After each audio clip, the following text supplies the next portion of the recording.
Chapter 7:16. Yi Tianlei angrily glared at Tang Jing and said, "Do you really think I don't dare to hit you?" Tang Jing raised his neck high, his gaze firm, clearly expressing his attitude. "Fine, since that's the case, then I'll fulfill your wish."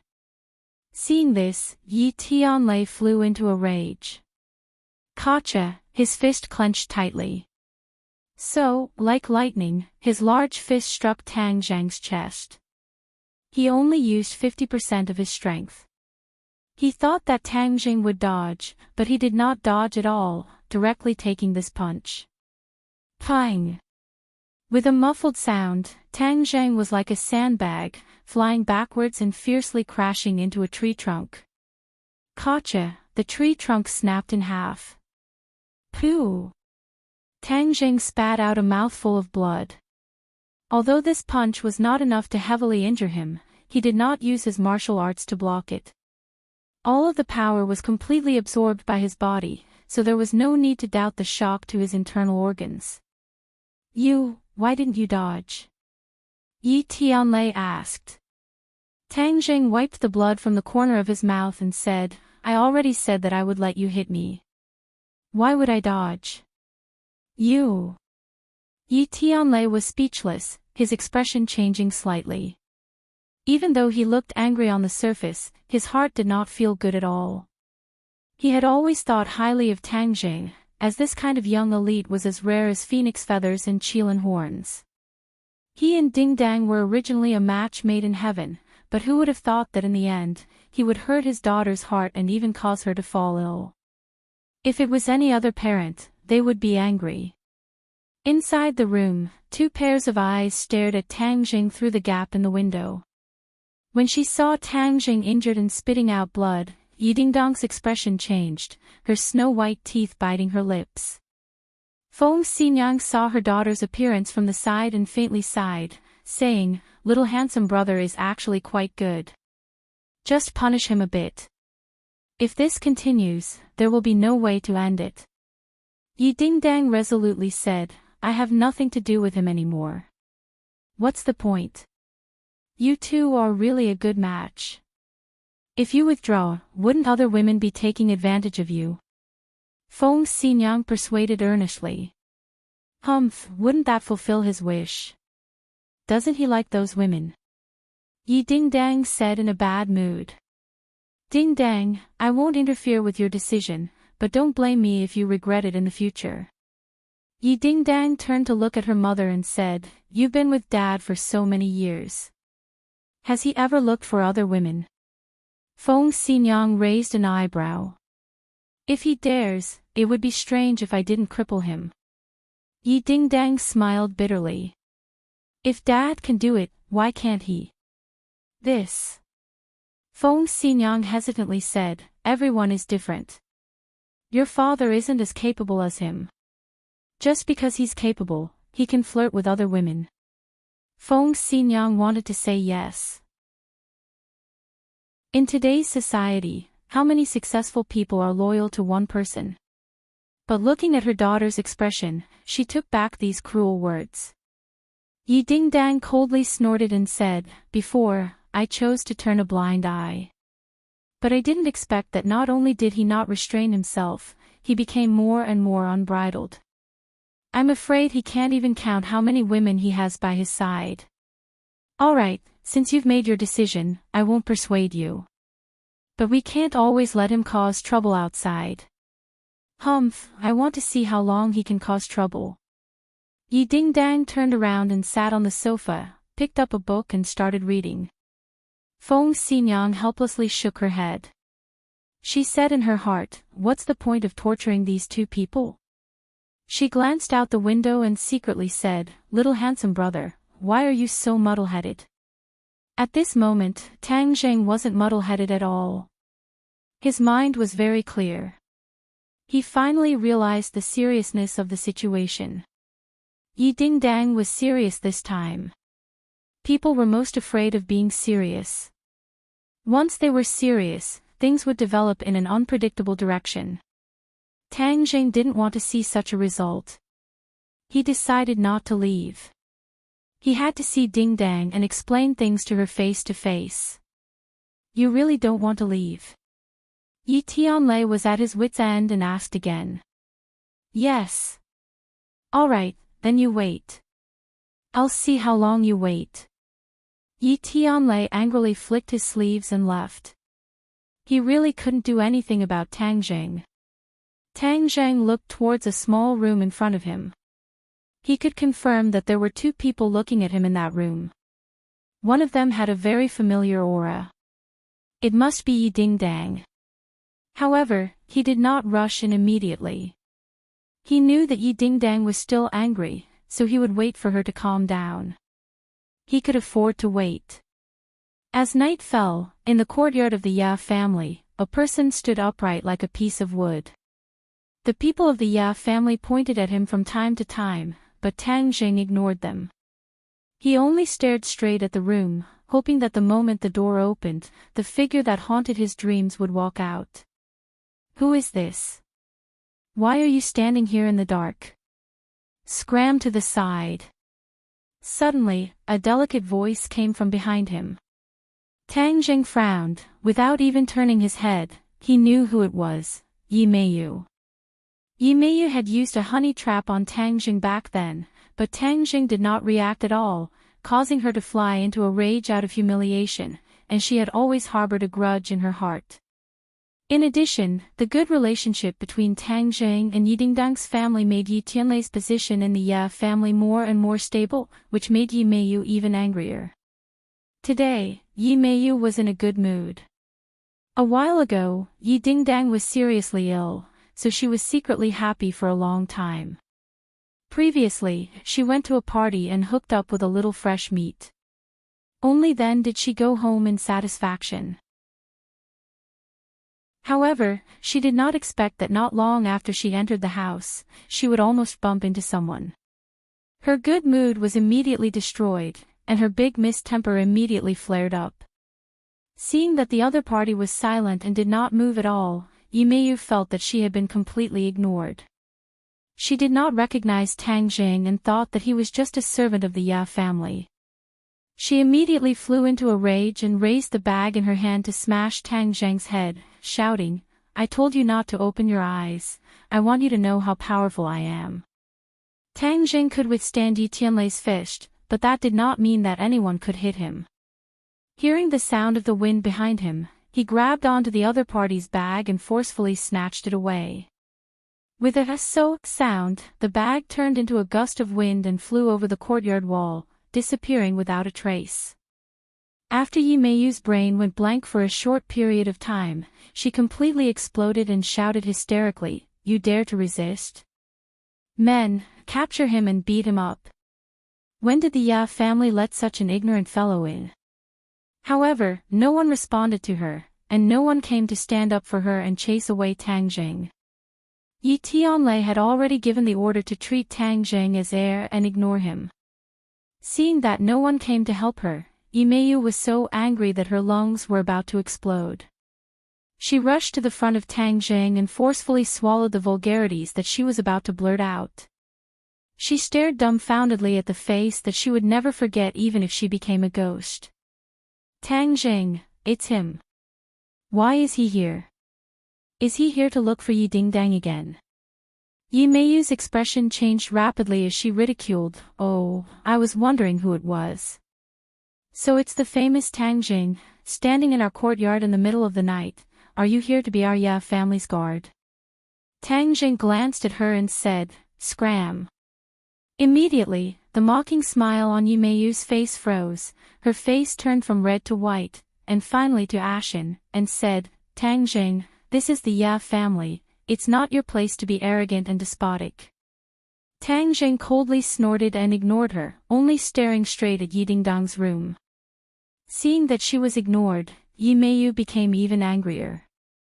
Following his gaze, she immediately locked onto the room and said angrily, I understand now, you're relying on someone to support you, right? I, Yi Meiyu, have had enough. Today, I want to see how Yi Dingdang colluded with outsiders and came to our Ya family to be so arrogant. After she finished speaking, she rushed to Yi Dingdong's door with large strides and smashed the door, causing it to shake violently. Yi Dingdang, come out. You're getting more and more powerful. You colluded with outsiders and came to the Ya family to behave atrociously. Do you think that the Ya family belongs to you, Yi Dingdang? Yi Meiyu complained indignantly. There was no movement in the room. Yi Dingdang, I know you're inside. You dare to do it but don't dare to admit it. Are you a coward? Yi Meiyu continued to smash on the door. Tang Zheng frowned and berated, Yi Meiyu, this is none of your business, scram to the side. Hearing the word, scram, again, Yi Meiyu felt as if her entire body was on fire. She turned her head and glared angrily at Tang Zheng. She could not do anything to him, especially now that Tang Zheng's strength had increased greatly. Even Yi Xuanji did not dare to look down on him, let alone Yi Meiyu. However, she could not do anything to Tang Zheng, but she was not afraid of Yi Dingdang. Moreover, she had long been dissatisfied with Yi Dingdang. With the new and old grudges added together, she completely exploded. She crazily slammed on the door, almost smashing it apart, and shouted, Yi Dingdang, get out here. Is it fun to be a coward? Hearing his beloved being insulted like this, how could Tang Zheng just sit back and watch? He quickly rushed to the door, grabbed Yi Meiyu's collar, and berated, stop. However, Yi Meiyu did not stop. Instead, she felt even more angry and humiliated, and grabbed Tang Zheng's face with her hand, shouting hysterically, you guys are working together to bully me, I'll fight it out with you guys. Tang Zheng grabbed her hand. If he was caught, the sharp nails would definitely scratch Tang Zheng's skin, and that would be extremely embarrassing. Seeing that she was making trouble for no reason, Tang Zheng's face darkened, and he snappily scolded her, if you don't listen to my advice, then don't blame me for being impolite. Why don't you be polite? Are you going to hit me or kill me? Alright, Yi Dingdang, you actually colluded with a wild man outside to kill me, you really have guts. Yi Meiyu clamored, purposely framing Yi Dingdang. The commotion caused by the two of them was too big, all the servants of the Ya family were pointing at them from afar, but no one dared to come forward to help. This involved the open and hidden struggle between the two brothers of the Ya family. They did not dare to participate. Stop.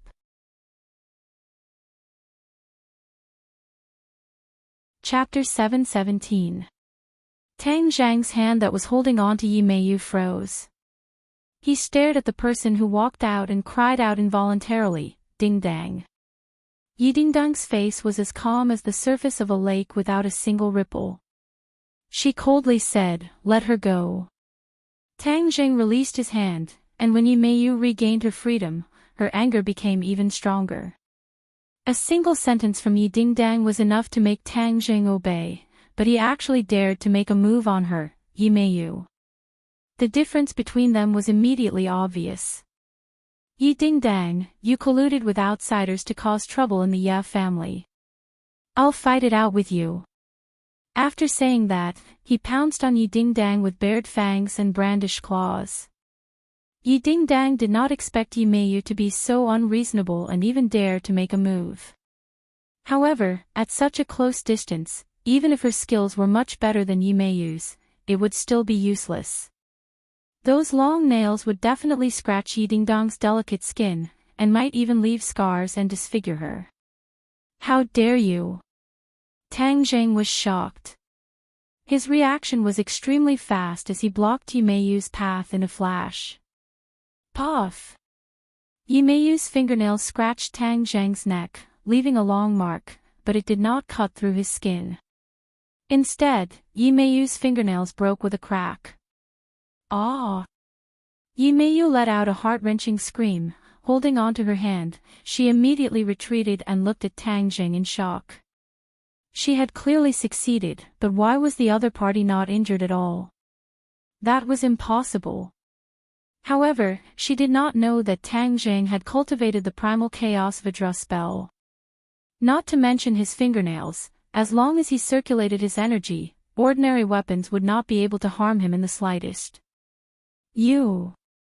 Yi Dingdang saw that he had stepped forward bravely to protect her, and her heart couldn't help but be moved. She quickly looked at his neck, deeply afraid that something bad had happened to him. But seeing that there was no serious injury, she swallowed back the words of concern that were about to come out of her mouth. Tang Jing turned around and looked at Yi Dingdang with a burning gaze. When their eyes met, they could feel each other's breathing. Yi Dingdang quickly lowered her head and said calmly, "You should leave. What's the point of continuing to cause trouble here? Instead, it will only make others laugh. Dingdang, listen to my explanation. There's nothing between me and Princess Anne, it's not like what you think." Tang Jing immediately seized this opportunity and explained himself. Yi Dingdang said calmly, "What is your relationship with her? What does it have to do with me? You don't have to explain it to me. Dingdang, I know you are still angry at me. The reason why I left this time was because I had something important to do, so I left without saying goodbye. I really had no choice but to do so. I only just found out that you fell sick after I left. It is all my fault. When you were at your weakest, I was not by your side. In the future, I will definitely spend more time with you." Yi Dingdang's eyes showed some fluctuations, but her face didn't change in the slightest. She said, "I don't want to hear this. It's useless for you to say this to me. I also don't need you to accompany me. You have so many women, you can accompany them as much as you want." Tang Jing finally knew where the crux of the matter was. She wasn't angry with Princess Anne, but his messy relationship with other women. But now that things had come to this, he had no way of abandoning other women. He couldn't do this. It wasn't because he was a playboy, but because of his responsibility as a man. He made a promise to them, so he would use his life to keep this promise. Even if there were many difficulties and obstacles, he would do it regardless of rain or shine. This was a dead end. He couldn't give Yi Dingdang what she needed. A complete Tang Jing who completely belonged to Yi Dingdang. Looking at her expressionless face, Tang Zhang's heart ached. Even if he had the ability to reach the heavens, there was no way to resolve the current situation. Tang Zhang wasn't a domineering person. On the contrary, he was very good at taking care of other people's feelings, especially the feelings of women. He and Yi Dingdang definitely had feelings for each other. After going through so much together, their feelings for each other weren't shallow. But for various reasons, he couldn't meet Yi Dingdang's expectations. Or it could be said that Yi Dingdang had misophobia when it came to relationships. She wouldn't allow her man to be owned by another woman. She needed a complete man. Tang Zhang had a deep sense of frustration. No matter how many difficulties he had experienced in the past and how he had hovered on the edge of life and death, he had never been so depressed. Looking at Yi Dingdang's eyes in a daze, Tang Jing asked, "Can you really not forgive this?" Yi Dingdang heard the strange emotion in his voice and raised her head. Their eyes met. Yi Dingdang's heart ached, but she still asked loudly, "How do you want me to forgive you? Do you want me to watch you fool around with other women in the future? Do you want me to sleep with other women? I, Yi Dingdang, can't do it. Maybe I thought I could do it in the past, but later I realized that I can't do it. My feelings can't be tarnished. My feelings for you are real," Tang Jing added. "But it's already been divided into several parts. I need a complete one. Can you give it to me?" Yi Dingdang seemed to have thrown caution to the wind and expressed her feelings completely. Tang Zhang was speechless. He couldn't give her a complete one. This was a dead knot. Yi Dingdang looked at him mockingly and said, "You have nothing to say now, right? Since that's the case, why are you still pestering me? There won't be a result in the end anyway. I don't like things that don't end well. Are you serious?" Tang Zhang asked unwillingly. Yi Ding-dang raised her head high and said, "When have I, Yi Ding-dang, ever not been serious?" "Yes. Back then, when she was with Tang Jing, she was incomparably serious. Of course, now that they were going to separate, she was also serious. Although there were 1,000 voices in her heart telling her not to do this, she still insisted in the end. This was Yi Ding-dang. If she compromised, she wouldn't be Yi Ding-dang. "Alright, since you're so insistent, I can't do anything about it." Tang Jing compromised. Although he was extremely unwilling, this was an unsolvable problem. No matter how hard he tried, he still couldn't solve it. This was because he couldn't give up on other women. "Ding-dang, this is a sword that I specially chose for you. This is my final gift to you. When I'm not by your side in the future, this clear wind sword will protect you from me." Tang Jing took out the clear wind sword. He had specially chosen it for Yi Ding-dang in the Langya Pavilion because it was very compatible with the wind-chasing sword technique. Yi Ding-dang looked at the clear wind sword and shook her head. "I don't need it." Tang Jing didn't allow her to refuse and stuffed it into her hands. It was cool and gentle to the touch. Her skin moved his heart, but he wouldn't be able to touch it in the future. He reluctantly let go of his hand. Yi Ding-dang looked at the clear wind sword in her hands and then looked at Tang Jing's persistent eyes. Her heart softened and she said, "All right, I'll accept your gift." "Thank you." Tang Jing's lips twitched and he forced out a smile. His smile was uglier than crying and was 1,000 times more bitter as he said, "Then take care of yourself. You too." Yi Ding-dang looked at him as if she wanted to deeply imprint his appearance in her mind, afraid that she would forget him in the future. They both knew that they couldn't be friends after breaking up like normal couples. They couldn't do it because their feelings for each other were too deep.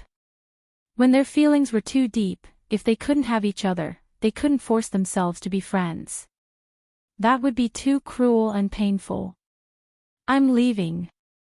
Tang Jing took a deep breath and used all his strength to say these 3 words. Yi Ding-dang nodded. Tang Jing turned around, his legs felt as if they were filled with lead. His breathing also became heavy, as if he couldn't catch his breath. However, he did not turn around and walked out of the Yi clan's main door under countless gazes. The others could feel the strong feelings between the two of them, but fate played tricks on them. Sometimes, things just couldn't go as one wished. Only one person was overjoyed. Yi Meiyu almost jumped up in joy and laughed out loud. Yi Ding-dang and Tang Jing's relationship had always been valued by Yi Ding-dang, and Yi Meiyu paled in comparison. But now that the two of them had broken up, Yi Ding-dang's advantage was gone. When Yi Ding-dang was sad, Yi Meiyu was happy, and incomparably happy at that.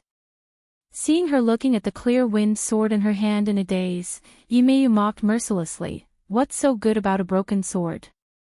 No one wants it even if it's a piece of scrap metal." Yi Ding-dang's expression changed. Swoosh, the treasured sword was unsheathed, the sword intent soared into the sky, the bright sword tip was pointed at Yi Meiyu's throat. If it moved another inch, it would pierce through her throat. Yi Meiyu looked as if she had been immobilized. She immediately raised her hands and exclaimed, "Yi Ding-dang, what are you doing? If you dare to insult this sword again, and insult Tang Jing again, I will use this sword to kill you."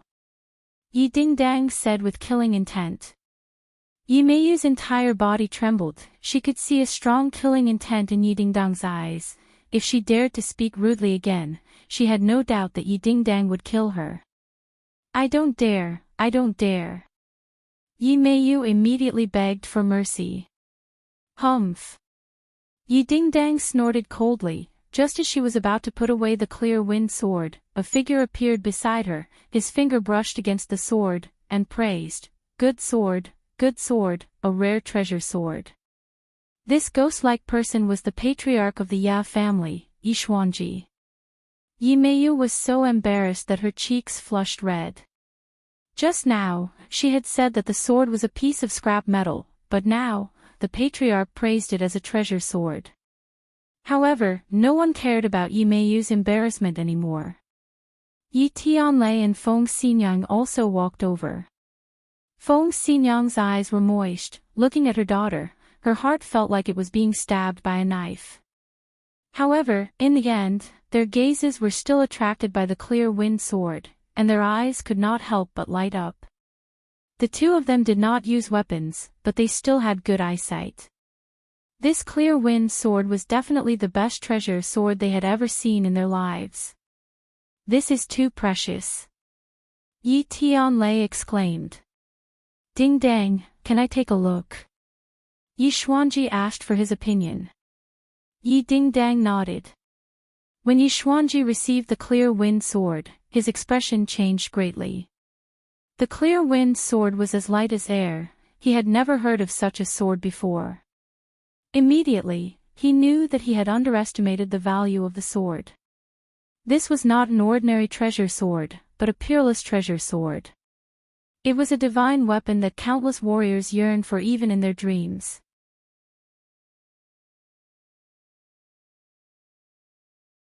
Chapter 7:18. Yi Xuanji stared blankly at the clear wind sword and asked, Ding Dang, do you know where he got this sword from? Yi Dingdang was not in the mood at all as she shook her head.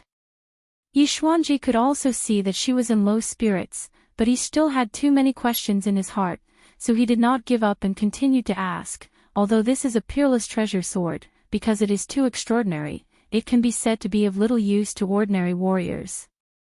Oh, why is that? Yi Tianlei and Feng Xinyang curiously asked.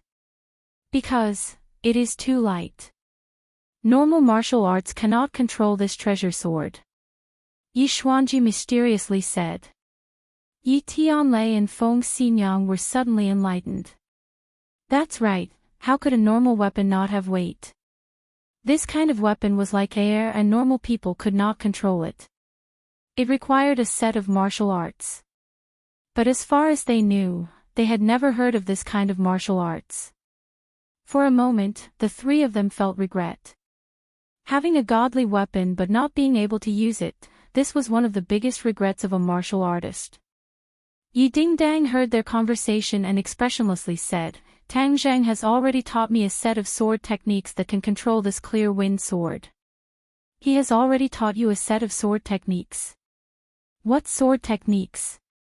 The others were shocked as they could not help but recall the time when Tang Zhang taught her the Jade Maiden Heart Sutra.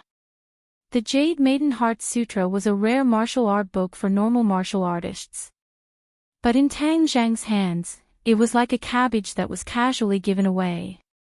The sword technique this time must be even more extraordinary, but Tang Zhang had already taught it to Yi Dingdang without anyone knowing. Even the other members of the Ya family did not know. This was just too shocking. Wind-chasing sword technique. Yi Dingdang indifferently said as she turned around and left. Dingdang, your clear wind sword. Yi Xuanji quickly returned the clear wind sword to her. Although he knew that the clear wind sword was a peerless divine weapon, he would not covet this weapon. Yi Dingdang then took it and rushed into the room with large strides. With a bang, the door was shut tight. The others looked at each other, speechless. Yi Meiyu looked at the tightly shut door with red eyes, thinking that Tang Zhang was really blind, to actually be so good to Yi Dingdang. Not only did he give her such a precious sword, he even matched it with the corresponding martial arts. Why didn't he have this kind of luck? The heavens were unfair. Tang Zhang opened the door in a daze and saw Princess Anne sitting on the sofa, watching TV intently. Princess Anne was wearing a silk nightgown. It was very light, and even a little translucent. Her underwear was faintly discernible, and it was very eye-catching. However, at this moment, it did not attract Tang Zhang's attention at all. Tang Zhang walked past her in a daze, not even looking at her. Tang Zhang, what's wrong with you? And no longer called Tang Zhang an immortal, but called him by his name. Tang Zhang ignored her. In fact, deep down in his heart, he still blamed Princess Anne. If not for her arrival, he would not have ignited the fuse and caused Yi Dingdang to leave him. However, deep down in his heart, he also understood that he was just twisting words and forcing logic to excuse himself. At the end of the day, the crux of all of this was him. If he did not have so many romantic debts, Yi Dingdang would naturally not have left him. Therefore, he forcefully suppressed the disappointment and anger in his heart and did not lose his temper at Anne. And looked at him with a strange expression. How could she, who was extremely smart, not see through Tang Zhang's abnormal reaction? There's a problem. Didn't he go to see Yi Dingdang? Could it be that he had a conflict with Yi Dingdang? And guessed. If there's anything, you can tell me. I can also help you solve your problems. And volunteered and blocked Tang Zhang's way. Tang Zhang casually pushed her away and pressed his hands on her chest. However, the moment he touched her, he pulled away without any improper thoughts. Princess and immediately froze. She watched as Tang Zhang entered the bedroom and closed the door. Her mind was still blank. He actually touched my chest. She, who had been pampered since she was young, had never been taken advantage of by other men. She had a strange feeling in her heart. However, Westerners were much more open-minded in this aspect than Easterners. She did not really hold Tang Zhang responsible for this matter. She only looked at the closed door with a complicated expression. Her hand couldn't help but rub the place where Tang Zhang had pushed her. Inside the room, Marshall was originally lying on the bed. She thought that Tang Zhang would not come back tonight, so she felt a little disappointed. However, when she saw that Tang Zhang had returned, she jumped up from the bed like a carp, but when she saw Tang Zhang's expression, she was stunned. She had been with Tang Zhang for so long, but she had never seen such an expression on his face. It was as if he had lost his soul. Wu's heart skipped a beat as a strong sense of unease and worry welled up within him. She quickly supported him and asked, "What happened to you?" Tang Zhang shook his head and said, "I'll rest for a while." After he finished speaking, he laid down on the bed, his eyes wide open as he stared at the ceiling. Wu was shocked and quickly touched his forehead. He didn't have a fever, but his dark and lifeless eyes made her feel confused. "Tang Zhang, just what happened?" She snuggled up to the bed and stared at him as she asked. Tang Zhang stared at the ceiling, his eyes gradually turning red. The emotions that he had accumulated all the way finally exploded as he said involuntarily, "Dingdang and I have broken up." Hiss. Wu was so shocked by this news that she sucked in a breath of cold air, her entire body trembling. She was very clear about the inextricable entanglement between Tang Zhang and Yi Dingdang. One had to know that when Wu first met Tang Zhang, Yi Dingdang was by his side and was even being chased by Wu together. Therefore, the two of them shared life and death. This friendship was something that ordinary people would find difficult to achieve. In fact, Wu had to admit that his position in Tang Zhang's eyes was definitely not as high as Yi Dingdang's. However, the two of them had actually broken up. This was no different from a bolt from the blue. Why? Why is she so stupid? Wu asked in disbelief. She really wanted to reach the position that Yi Dingdang had in Tang Zhang's eyes, but that was not something that could be achieved in a short period of time. She did not expect that Yi Dingdang would have such a great advantage, but would voluntarily withdraw. It's not that she's stupid, it's that I'm a bastard. I'm too greedy. Tang Zhang muttered. He was indeed greedy. He couldn't bear to let go of any woman beside him unless they took the initiative to leave him like Yi Dingdang. Then there was nothing he could do. Of course, after he urged her to stay, he wouldn't pester her. That wasn't his style. Everyone had their own choices. Even though he was extremely reluctant, he still respected the other party's choice. Wu blinked and roughly guessed what was going on. However, he still asked, "You're so good, how could she bear to leave you?" Everyone has their own principles and perseverance. It's different. Tang Jing shook his head and said absent-mindedly. Looking at his pained expression, Wu did not gloat. She had lost another competitor. Instead, she felt heart-wrenching pain. Because if Tang Jing was in pain, she would be in 100 times more pain than him. She couldn't help but hug Tang Jing into her embrace, allowing his head to lean against her full chest. She gently stroked his head and said, "I won't leave you. I'll never leave you." This was a decision she had made a long time ago. At this moment, she couldn't help but say it out loud. It was extremely natural and there wasn't the slightest bit of inconsistency. Tang Zhang's heart moved. He raised his head, looked at her beautiful face, and asked, "Really?" Wu nodded heavily without hesitation. "Absolutely." Tang Jing squeezed out a smile, closed his eyes, and fell asleep. During this period of time, he was simply too tired. His nerves were highly concentrated, and his body and mind were exhausted. After experiencing the unforeseen event with Yi Dingdang, his body and mind were even more exhausted. He couldn't help but fall asleep in Wu's embrace. Wu's embrace was very warm and soft, giving him an unprecedented sense of peace. Wu was slightly startled. Looking at him sleeping soundly like a mischievous boy, the corner of his mouth couldn't help but reveal a smile. He hugged him even tighter, pressed his face against his face, and smelled the scent of his body. His heart was exceptionally satisfied. Early in the morning, the first ray of sunlight shone in through the window. Tang Jing opened his eyes in a daze. Why is it so soft?" He rolled his eyes and discovered that he was actually lying in Wu's embrace. His head was resting on her chest, and that beautiful hemisphere had been pressed to the point of being deformed. He suddenly realized what had happened last night. He had actually fallen asleep just like that. She had hugged him all night.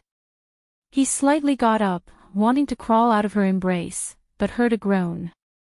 Wu Yu woke up, and when she saw Tang Jing on her chest, her face immediately flushed red. She looked flustered and stammered, "You're awake." Tang Jing squeezed out a smile and said, "Yes, I'm awake." After saying that, he quickly got up from her body. "Thank you for last night. You should have woken me up. You must be exhausted after sitting like this for an entire night." "I'm fine. Seeing how tired you are, I can't bear to wake you up." Wu Hou did not finish her sentence. In fact, she also enjoyed the feeling of Tang Jing lying in her embrace. If the two of them could lie together like this for the rest of their lives, it would be a great blessing. "Last night, Wu said hesitantly. Tang Jing waved his hand and said, "Everything is in the past. A new day, a new beginning." Obviously, after a night of adjustment, Tang Zhang's emotions had recovered by 70 to 80%. As a man, he would not be so wishy-washy as to immerse himself in pain. That was not his style. No one who was decisive enough to kill would do that. "I'm going to class today. You can arrange your own time." Wu nodded in agreement. Opening the door and walking out, Princess and immediately stared at the two of them with a thought-provoking gaze. Last night, the two of them had actually slept in the same room. She did not need to waste her brain cells to guess what had happened. In fact, in the middle of the night, she really wanted to listen to the corner of the wall. However, she had renovated the room and the soundproofing effect was too good. She could not hear anything. Looking at Wu's exhausted appearance, Princess Anne understood tacitly. She thought that the two of them must have tossed and turned for the entire night. Her eyes subconsciously looked towards Tang Zhang's lower body.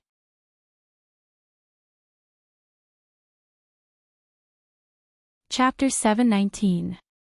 Princess Anne did not have the chance to gossip about what Tang Zhang and Marshall did last night because Tang Zhang directly left after washing up. Princess Anne immediately chased after him but found that he had already disappeared. She could only fiercely stomp her feet to vent the dissatisfaction in her heart. Early in the morning, Tang Jing returned to room 502. His roommates were still sleeping soundly. When they saw Tang Jing, they all jumped out of bed as if they had seen a ghost. They circled around him a few times and said, "Old three, this time you disappeared for so long. Are you all right?" Tang Jing gave a knowing smile and shook his head saying he was fine. TSK, old three, this time you played too big. Yi Ding Dang is very angry with you. You have to think of a way to calm her down. Tang Zhang's expression darkened and said, "I broke up with her." Broke up? The three of them were all shocked as if they had seen a ghost. They looked at him in disbelief and said, "Old three, you can't be serious, right?" "It's true," Tang Zhang said solemnly. The three of them looked at each other in dismay. They had always thought that Tang Zhang and Yi Dingdang would walk together in the end. Yi Dingdang's valiant and heroic appearance was not something an ordinary person could handle. But they never thought that fate would make a fool of them and the two of them would break up. The three of them secretly sighed and patted Tang Zhang's shoulder. They said with a heavy tone, "Old three, a real man does not have to worry about not having a wife. Even if you give up this big tree, there is still a forest." Tang Jing did not want to continue this topic and asked, "Did anything happen in school recently?" "Oh, there is one thing. Professor Qi Shaoan has resumed teaching." Tang Jing nodded his head as this was expected. Back then, with the help of Princess Ant, Qi Shaoan was exposed so that the villains behind him could no longer plot against him. Professor Qi naturally recovered his position and work. The other things are not big, but the island nation next door has an earth-shattering event. "Do you know?" Tang Jing nodded calmly. "Serves him right. I wonder which ferocious person is so powerful. If I see him, I'll really have to bow 3 times to him." Tang Jing smiled bitterly. "There's no need for that." "How is it not necessary?" "It's very necessary. You don't know how many Huaxia people worship this fierce person. However, this person's identity is too secretive. Normal people can't find out anything about this person." The three of them said regretfully. Tang Jing shook his head and smiled bitterly. He didn't expect that his impulsive actions would win him so many fans even though the country was in a passive position. That person might have just done it casually. He didn't think too much about it at that time. Tang Jing said casually. "Third brother, this is something you don't know. This kind of brave warrior naturally plans before taking action. How could he not think of so many things? It's just that the various governments are definitely investigating this person's identity. If it's exposed, it will definitely be dangerous. What's there to be afraid of if there's danger? That hero is so powerful, who in this world can hurt him? Yes, he's number 1 in the world, invincible in the world." The three of them were impassioned, cheering for this idol they had never met. Looking at this scene, Tang Jing laughed strangely. In the end, his laughter grew louder and louder. The three of them looked at Tang Jing strangely and said, "Third brother, although we said that hero is the best in the world, you're not bad either. We definitely don't mean to belittle you." "Yes, absolutely not. You're our good brother. You're different from that hero." The others echoed. Tang Jing clutched his stomach and laughed until he couldn't straighten his back. He looked at the three of them strangely and asked, "Do you really want to see that person?" "Of course, I want to see him even in my dreams." The three of them nodded like they were pounding garlic. Suddenly, Zhou Yan had an idea. "Third brother, we know that you know a lot of strange people. Could it be that you know this hero?" In an instant, the other two also looked at Tang Jing with eyes full of anticipation. Tang Jing pretended to smile mysteriously and said, "Is this person really that important to you?" "Of course, my idol. I didn't chase after stars before, but ever since I saw his feats, he's my idol." Sinosaurus patted his hard chest and said solemnly. Alright, then I'll reveal the mystery. Your idol is far away in the horizon, but right in front of you. Tang Zheng raised his hands and said to himself. Is my idol here? Where is he? The three of them looked at each other in dismay and swept their eyes around, trying to find traces of their idol. Tang Zheng didn't know whether to laugh or cry. He pointed to himself and said, Isn't the one standing in front of you me? It's you. The three of them didn't understand for a moment, but as soon as they finished speaking, the three of them opened their eyes wide and stared straight at Tang Zheng. As if they had just woken up from a dream, they said, Third brother, you're saying that our idol is you? You're that fierce person. Tang Zheng smiled and nodded his head in acknowledgement. This was not something he did on a whim.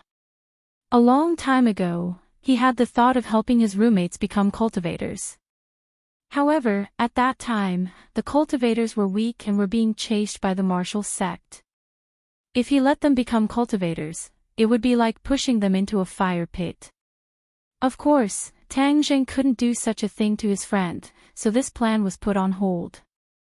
He specially refined a type of elixir, the energy cultivation pill, and let his roommates eat it as snacks. Unknowingly, the three roommates' bodies had undergone earth-shattering changes, but they were completely unaware of it. The energy cultivation pill could cleanse one's marrow and improve one's physique, making the body more suitable for cultivation. The three of them were completely unaware that they had received such a huge benefit. They just kept glaring at Tang Zheng. Tang Zheng smiled at the three of them. Finally, the three of them confirmed that Tang Zheng was not joking. Moreover, Tang Zheng rarely joked. His idol was actually his roommate, Lao San. Damn, Lao San, you disappeared for no reason this time because you went to the island nation. Sinosaurus exclaimed as he punched Tang Zheng's chest. The other two woke up from their stupor and said, Lao San, you're awesome. We always knew that you were very powerful, but we never thought that you would be this powerful. Idol, so Lao San is an idol. Come, everyone must hug one together. I dream of hugging an idol. The four of them hugged each other. Tang Zheng didn't know whether to laugh or cry as he looked at the three of them. After a while, he retracted his smile and said seriously, Boss, Lao Si, I want to tell you a secret. Are you willing to keep it a secret? Wang Shiji and Zhou Yan looked at each other and nodded. Of course, we're not big mouths. Sinosaurus's expression changed slightly. He glanced at Tang Zheng and guessed his thoughts. Sinosaurus had already become a cultivator by chance. Now, if the other two brothers could also become cultivators, then the four of them would roam the world together in the future. How exciting would that be? Just thinking about it made him so excited that he couldn't sleep. This is a very big secret. I didn't tell you before because I was afraid that you would be in danger, but now that things are different, the situation has changed drastically, telling you might not be a bad thing. Moreover, all the decisions are in your hands, I will respect your choice. Tang Zheng said seriously. Seeing Tang Zheng being so serious, Zhou Wang and Wang Shiji's expressions gradually became serious as they listened attentively to Tang Zheng's explanation. There are three types of people in this world. One is an ordinary person, and the other is a martial artist. You are relatively familiar with these two types of people, but there is a third type of person that you have never heard of. What is the third type of person? The two of them asked curiously at the same time. Cultivator. Tang Zheng said resolutely, cultivators are very different from the first two types of people. When their strength is cultivated to the extreme, they can move mountains and overturn seas. A single person can resist thousands of soldiers and horses. In short, this kind of person's strength seems to have no upper limit. It is completely beyond the imagination of ordinary people. The two of them were dumbstruck. This information had completely overturned their previous understanding. Zhou Yan had an idea. He stared at Tang Zheng and asked, Lao San, then you are a cultivator? Tang Jing nodded truthfully. Not only am I a cultivator, LoveLore has also been a cultivator for a long time. LoveLore. Their gazes immediately locked onto the tall Sinosaurus. Sinosaurus scratched his head in embarrassment and said, Lao San and Lao Si, don't be angry. We didn't tell you the truth this time because we had no choice. Moreover, I only became a cultivator at the beginning of this semester. All of this is thanks to Lao San, otherwise I would have lost my life long ago. F***CK, doesn't that mean that we have 2 cultivators in our dorm? Of course. Tang Jing nodded and added, furthermore, how many cultivators we have in our dorm in the future will depend on your attitudes. The 2 of them were not idiots. They immediately realized the crux of the matter and quickly asked, you mean that the 2 of us can also become cultivators like you, and have the ability to move mountains and fill seas? I have already made preparations for you. Do you still remember the pills I gave you before? That is the Peiyuan Dan, it has already transformed your bodies. In the future, your cultivation will be twice as fast with half the effort. Tang Jing explained. Peiyuan Dan. Not only Wang Zhou and Zhou Yan, even Sinosaurus had a face full of surprise as he exclaimed, the little bean-like thing you gave us before was actually a pill to help us improve our physique. You're being too good to us. We're all brothers, so this is what we should do. Lao San, Lao Si, then discuss it and see if you're willing to become a cultivator? Zhou Yan asked, are you saying that we can gallop around the world like you in the future? Of course. But why did you tell us before? What exactly happened to the situation? It's hard to explain in a few words. But one thing is certain, the world of the past will never return. Cultivators will quickly rise in this world and have a place for themselves. Tang Jing said resolutely.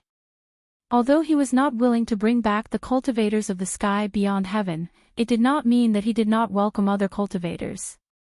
If the other party was a native cultivator of this world, then he would definitely welcome them with open arms.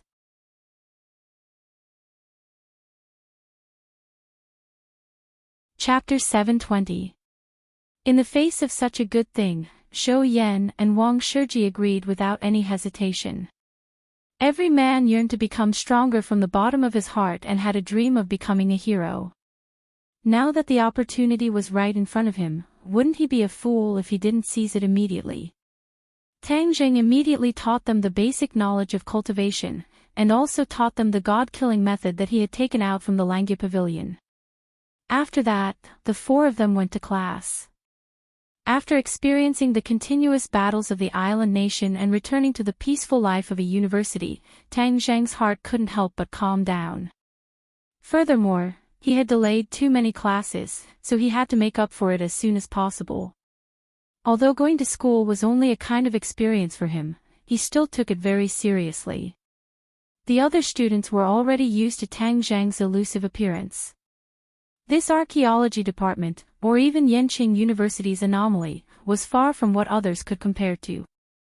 During this period of time, he was prepared to stay in school for a while. Moreover, with Princess and at home, he would definitely be harassed when he went back. In addition, he had originally planned to meet Lu Qingmei, but she seemed to have transformed into a workaholic and was still on a business trip. As for the company, with Mu Hongyan overseeing it, he did not need to ask about it. Proportion as a result, he became the most idle person. Of course, this was only on the surface. He still had a lot of things to do. This island nation experience had given him a lot of inspiration and benefited him a lot. Every battle that he had experienced was worth reflecting on. This was very beneficial to his cultivation. In addition, he had already cultivated to the 9th level of Anidia, and was only a step away from the Aurus core stage. This was a very critical moment. He had to cultivate well and condense a golden core. This was an extremely important period for a cultivator. If he failed to condense a golden core, then he would be rejected from entering the golden core stage. He would no longer have the opportunity to improve his cultivation, which would undoubtedly be a fatal blow. Furthermore, the higher the quality of the condensed Aurus core, the faster his future cultivation would be. After class, the few of them ate dinner together. Just as they were about to return to the dormitory, they were stopped by Yi Dingdong's roommates. The three women were like three tigresses who came to denounce them. They already knew that the two of them had broken up. Of course, they believed that Tang Jing had abandoned her and hurt Yi Dingdong. Fortunately, his roommate came to his rescue, and Tang Jing was finally able to escape from the women's battle of words. Of course, he did not blame the three of them. They stood up for Dingdong, and this kind of friendship was rare and precious. It made him feel gratified for Dingdong.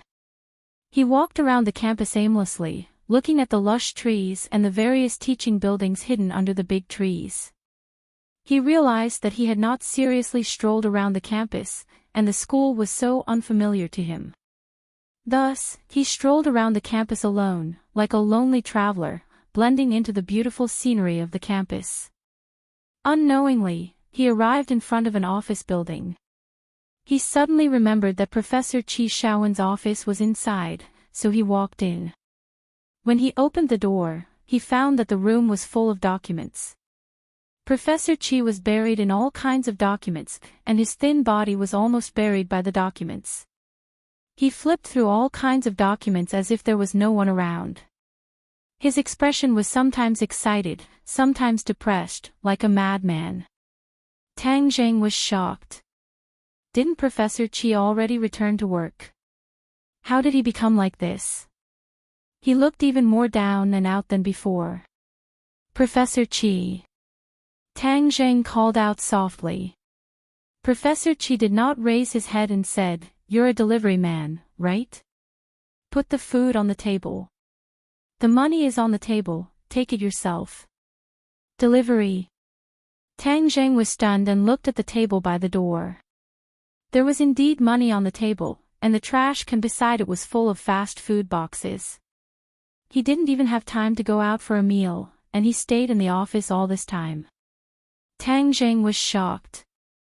This was like going crazy. He strode over and snatched the documents from his hands. Professor Qi resisted and tried to take them back, but when he raised his head and saw Tang Jing's face, he was stunned and said, "Tang Jing, why are you here?" Tang Jing did not know whether to laugh or cry. "Professor Qi, what's wrong with you?" "I'm fine. I'm just researching." "There's no need to be so crazy about researching. Your body can't take it." "What's wrong with this?" "When I was young, I did research for days and nights without sleep." Tang Jing looked at the bony Professor Qi and shook his head. "But you're not the same as when you were young." Professor Qi turned a deaf ear and said, "Tang Jing, you came at the right time. I've made some new discoveries recently, and I'm sure you'll be interested." "Professor Qi, it won't be too late for you to rest first." Looking at his appearance, Tang Jing was worried that he would collapse at any moment. Professor Qi was in high spirits and said, "What's the point of resting? That's just a waste of time. Why don't you take a look at this?" Professor Qi pulled out a picture from a pile of documents. "What is this?" Tang Jing took it and looked at it. It was a bronze mask, and he felt a sense of déjà vu. He suddenly slapped his head as he finally remembered where this feeling came from. When Professor Qi gave him his first class, he brought a bronze mask. Tang Jing also saw a flow of air in the mask. This flow of air was pure spiritual energy, and after absorbing this spiritual energy, his true qi actually increased. Not only that, if the spiritual energy was abundant enough, it could also nourish the 9 revolving pill furnace and increase its quality. In short, this spiritual energy was too important. Later on, he saw a similar antique in Old Wei's antique shop, Imperial Treasury.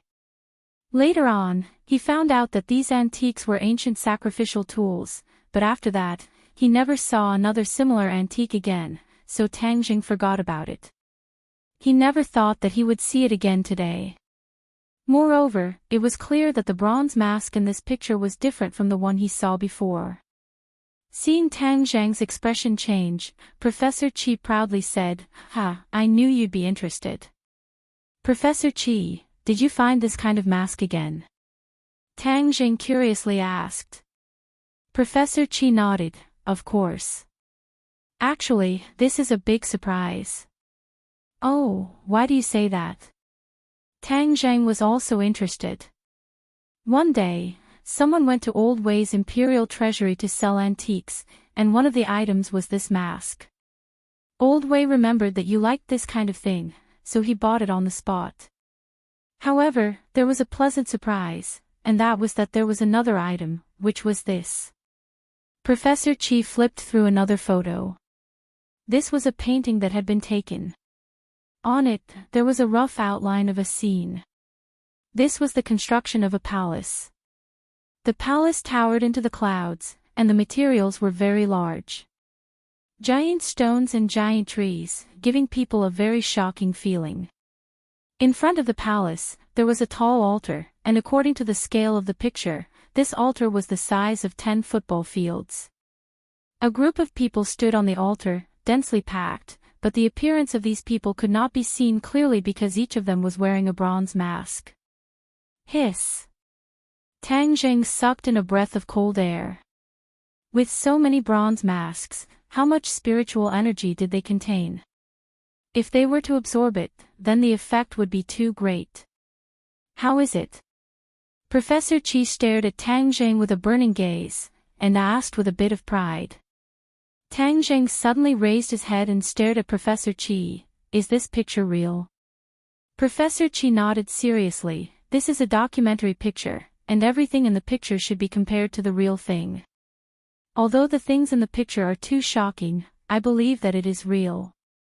Tang Zhang also had this kind of intuition. There are many parts of Huaxiao's history that are not very clear, and it is intermittent.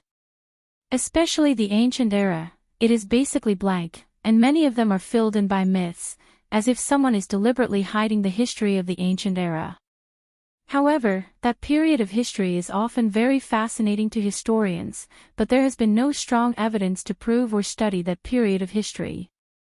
This painting gave me an idea. Perhaps this is the key to unlocking that magnificent and mysterious period of history. Professor Qi's eyes were shining, and his thirsty look made people unable to help but laugh. Ancient era. Tang Zhang subconsciously muttered. He remembered Qiyu, 100 Star Lord, weren't they people from the ancient era? They definitely knew about that history, and now Tang Zhang's body had the heart of Qiyu. He also urgently wanted to know about that history. In addition, he was also a Skywalker, and Qiyu was also a Skywalker. How did Skywalkers come to be? What secrets did Skywalkers have? Modern people couldn't answer, but maybe if they traced back to the ancient era, they would be able to find something. Are you interested?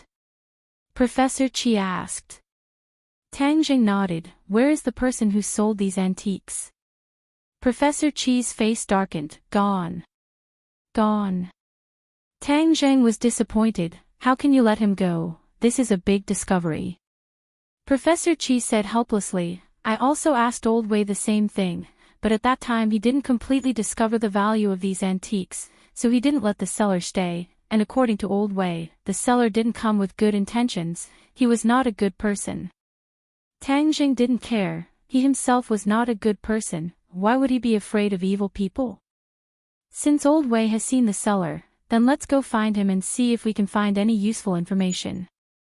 Also, these antiques must be with him, I can also go and take a look, Tang Zhang said impatiently. Professor Qi's face lit up with joy. Okay.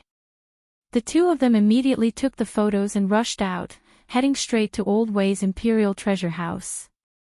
At dusk, the two of them finally arrived at their destination.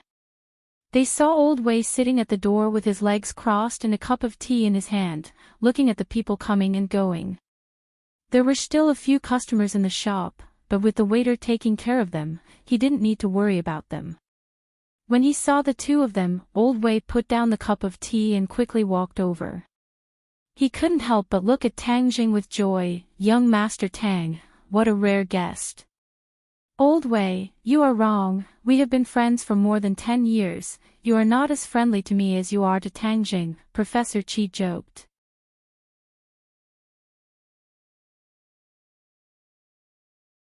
Chapter 721. After the host and guest sat down, Tang Jing impatiently took out the photo and asked, Old Wei, is this still with you? Old Wei immediately beamed with joy and said, of course it is. When young Master Tang was interested in this kind of thing, I took note of it. This time there was a seller selling it, so I directly bought it. Saying this, he directly took out a bronze mask from a wooden box. Tang Jing took the mask and was overjoyed. This was indeed the thing he was looking for. On top of the mask, there was a flow of spiritual energy. When his hand touched the mask, the spiritual energy quickly merged into his body and turned into true qi. Seeing Tang Zhang's pleasantly surprised expression, Old Wei's heart finally fell to the ground.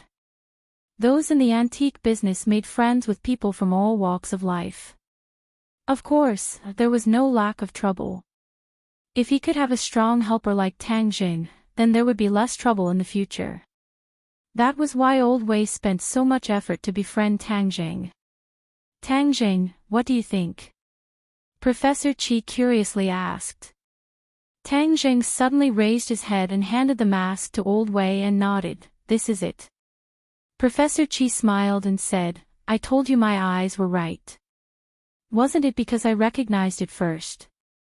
Otherwise, it would have slipped away from under my nose.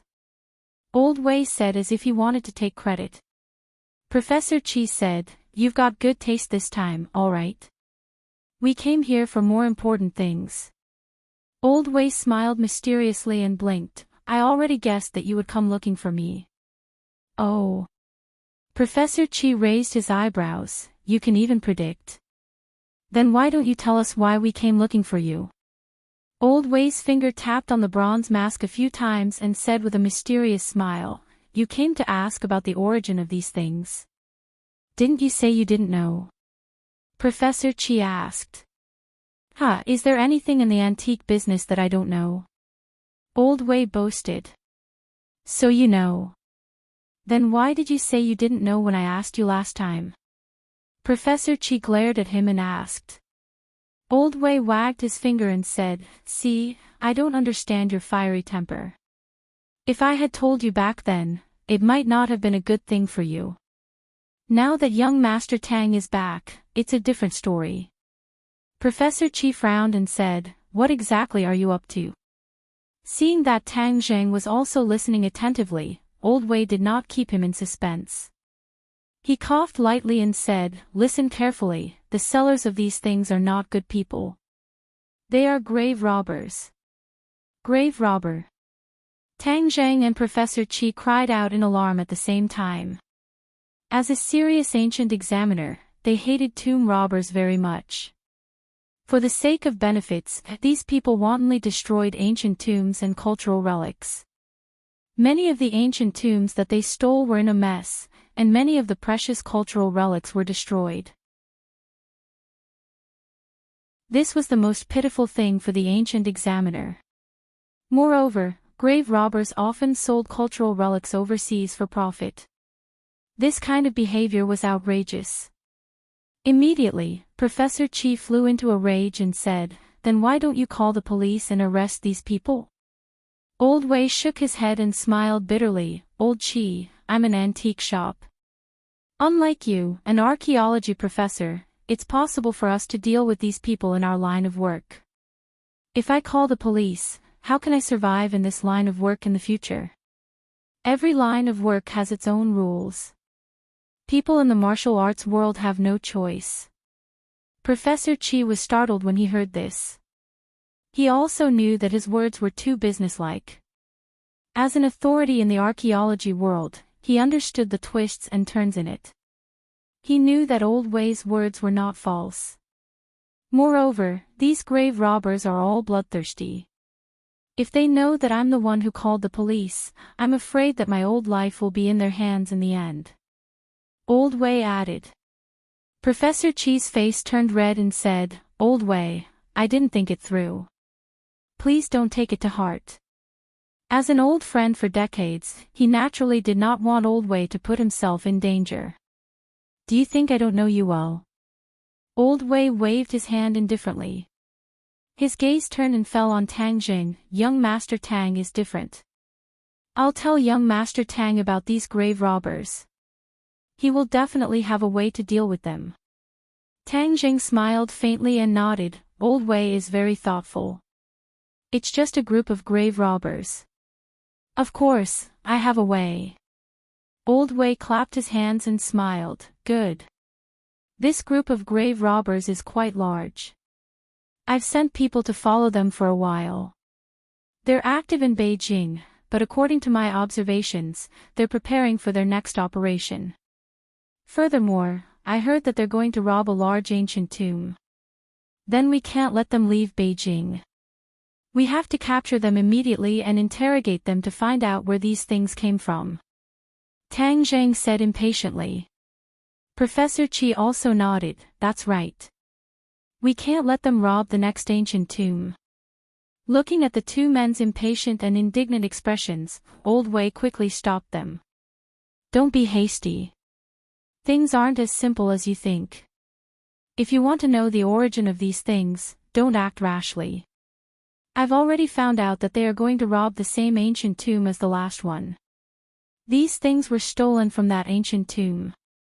It's just that they didn't prepare enough last time, so they only took a little bit of the loot. This time, they are going to do something big. That's why they bought a lot of equipment and materials. Tang Zhang and Professor Chi looked at each other. They were overjoyed. This way, they would be able to find the source. As long as they could find that ancient tomb, they might be able to find the answers that they had been looking for. Tang Zhang was very excited. If they could really solve many of the ancient secrets, or the secrets of the Skywalkers, then it would be very important to him. It was even more important than increasing his cultivation by a few levels. Professor Chi rubbed his palms together and said, So you're saying that we have to follow them all the way, like the mantis stalking the cicada, unaware of the oriole behind? Old Wei nodded, Of course. Then hurry up and tell us the location. We will follow those damn tomb robbers. Old Chi, don't be so anxious. If you act too hastily and alert the enemy, then the gains won't make up for the losses. Old Wei hurriedly advised, This group of people won't leave the capital so soon. They're still preparing. When they are about to leave, I will inform young Master Tang, and he will follow them. I want to go too. Professor Chi volunteered. Old Wei frowned. Old Chi, you are not a young man anymore.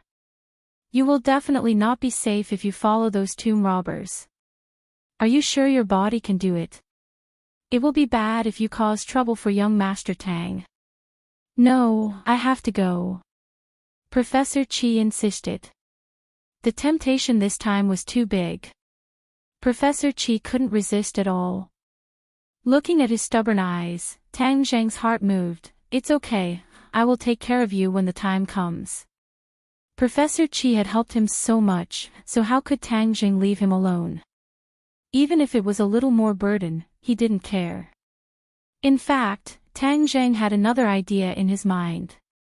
Why don't he just directly knock on their door and force them to tell him the location of the ancient tomb? But after thinking about it, these tomb robbers still had accomplices, so he had to cast a long line to catch a big fish and catch them all in one fell swoop. He couldn't let any fish escape the net, otherwise it would be a disaster for the archaeological world. Seeing that Tang Zhang had agreed, Professor Chi was ecstatic. He shook Tang Zhang's hand excitedly. Old Wei helplessly shook his head and could only agree. Oh right, take out that painting and let Tang Zhang take a look. Professor Chi urged. Old Wei took out another painting. This painting was already somewhat damaged. Tang Jing glanced at it and found that there was no movement of spiritual energy, but seeing the painting with his own eyes, he still felt deeply shaken. The towering palace, the huge altar, and the mysterious sacrificial ceremony all exuded a mysterious aura. This painting doesn't have any spiritual energy. It seems that not everything in the ancient tomb contains spiritual energy. Tang Jing came to a conclusion. He wasn't disappointed. Instead, he felt that it was normal. If everything contained spiritual energy, it would be an unimaginable amount. After chatting for a while, he left and went back to wait for Old Wei's news. Since there were still a few days before departure, Tang Jing decided not to return to the dormitory. He decided to use this time to calm down and cultivate. Where was the best place to cultivate in the capital? Of course, it was the Imperial City. Moreover, his Dragon God technique had made a breakthrough and he had gained a lot in the Langya Pavilion. It was a good opportunity to communicate with the five-clawed golden dragon. The Imperial City was particularly quiet at night. Without the hustle and bustle of tourists during the day, it was like a sleeping lion. He went to the bottom of the Imperial City with ease and saw the five-clawed golden dragon. However, the five-clawed golden dragon complained to him. This was because he didn't bring Xiao Bai with him. The five-clawed golden dragon seemed to have established a deep friendship with Xiao Bai. Although the five-clawed golden dragon still didn't understand Xiao Bai's origins. However, the five-clawed golden dragon's attention was attracted by Tang Zhang's cultivation. In just a few days, Tang Zhang had risen several levels. More importantly, his Dragon God technique had actually reached the third level. The five-clawed golden dragon's huge eyes widened. Although it had already expected this, it was still shocked by this rocket-like speed. He chattered and excitedly said that he would see the light of day soon. After it calmed down for a while, Tang Jing talked about what he had seen and heard in the island nation. When he mentioned the Yamada no Orochi, the five-clawed golden dragon's eyes immediately lit up. It exclaimed, "You saw the Yamada no Orochi?" Seeing his big reaction, Tang Jing was quite curious and asked, "Yes, isn't it said that the Yamada no Orochi almost transformed into a nine-clawed golden dragon? It's more powerful than you, right?" The five-clawed golden dragon nodded and said, "Of course it's more powerful than me." This matter caused quite a stir in the dragon clan. If such a murderous Yamada no Orochi transformed into a dragon, it would be the greatest irony and insult to the dragon clan. However, wasn't he destroyed by a mysterious person in the end? So, your dragon clan should thank this person. Tang Jing joked. The five-clawed golden dragon nodded seriously, "Yes, but do you know who this person is?"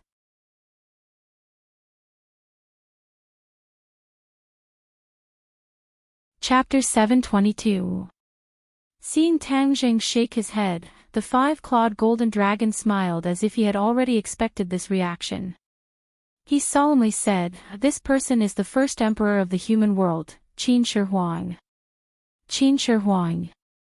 Tang Jing was startled. Anyone who studied history would know this person. In the past, Huaxia was filled with warlords and 7 countries roamed freely. Qin Shi Huang established a prosperous era and destroyed the 6 countries, unifying the world. From then on, Huaxia entered a new era. So he was the one who broke Yamada no Orochi's dream of transforming into a dragon. Tang Jing sighed. This generation's hero was truly extraordinary. Of course, this matter was not recorded in history. Let me tell you, the Qin Shi Huang that you humans know is only the tip of the iceberg. You don't even know his true identity.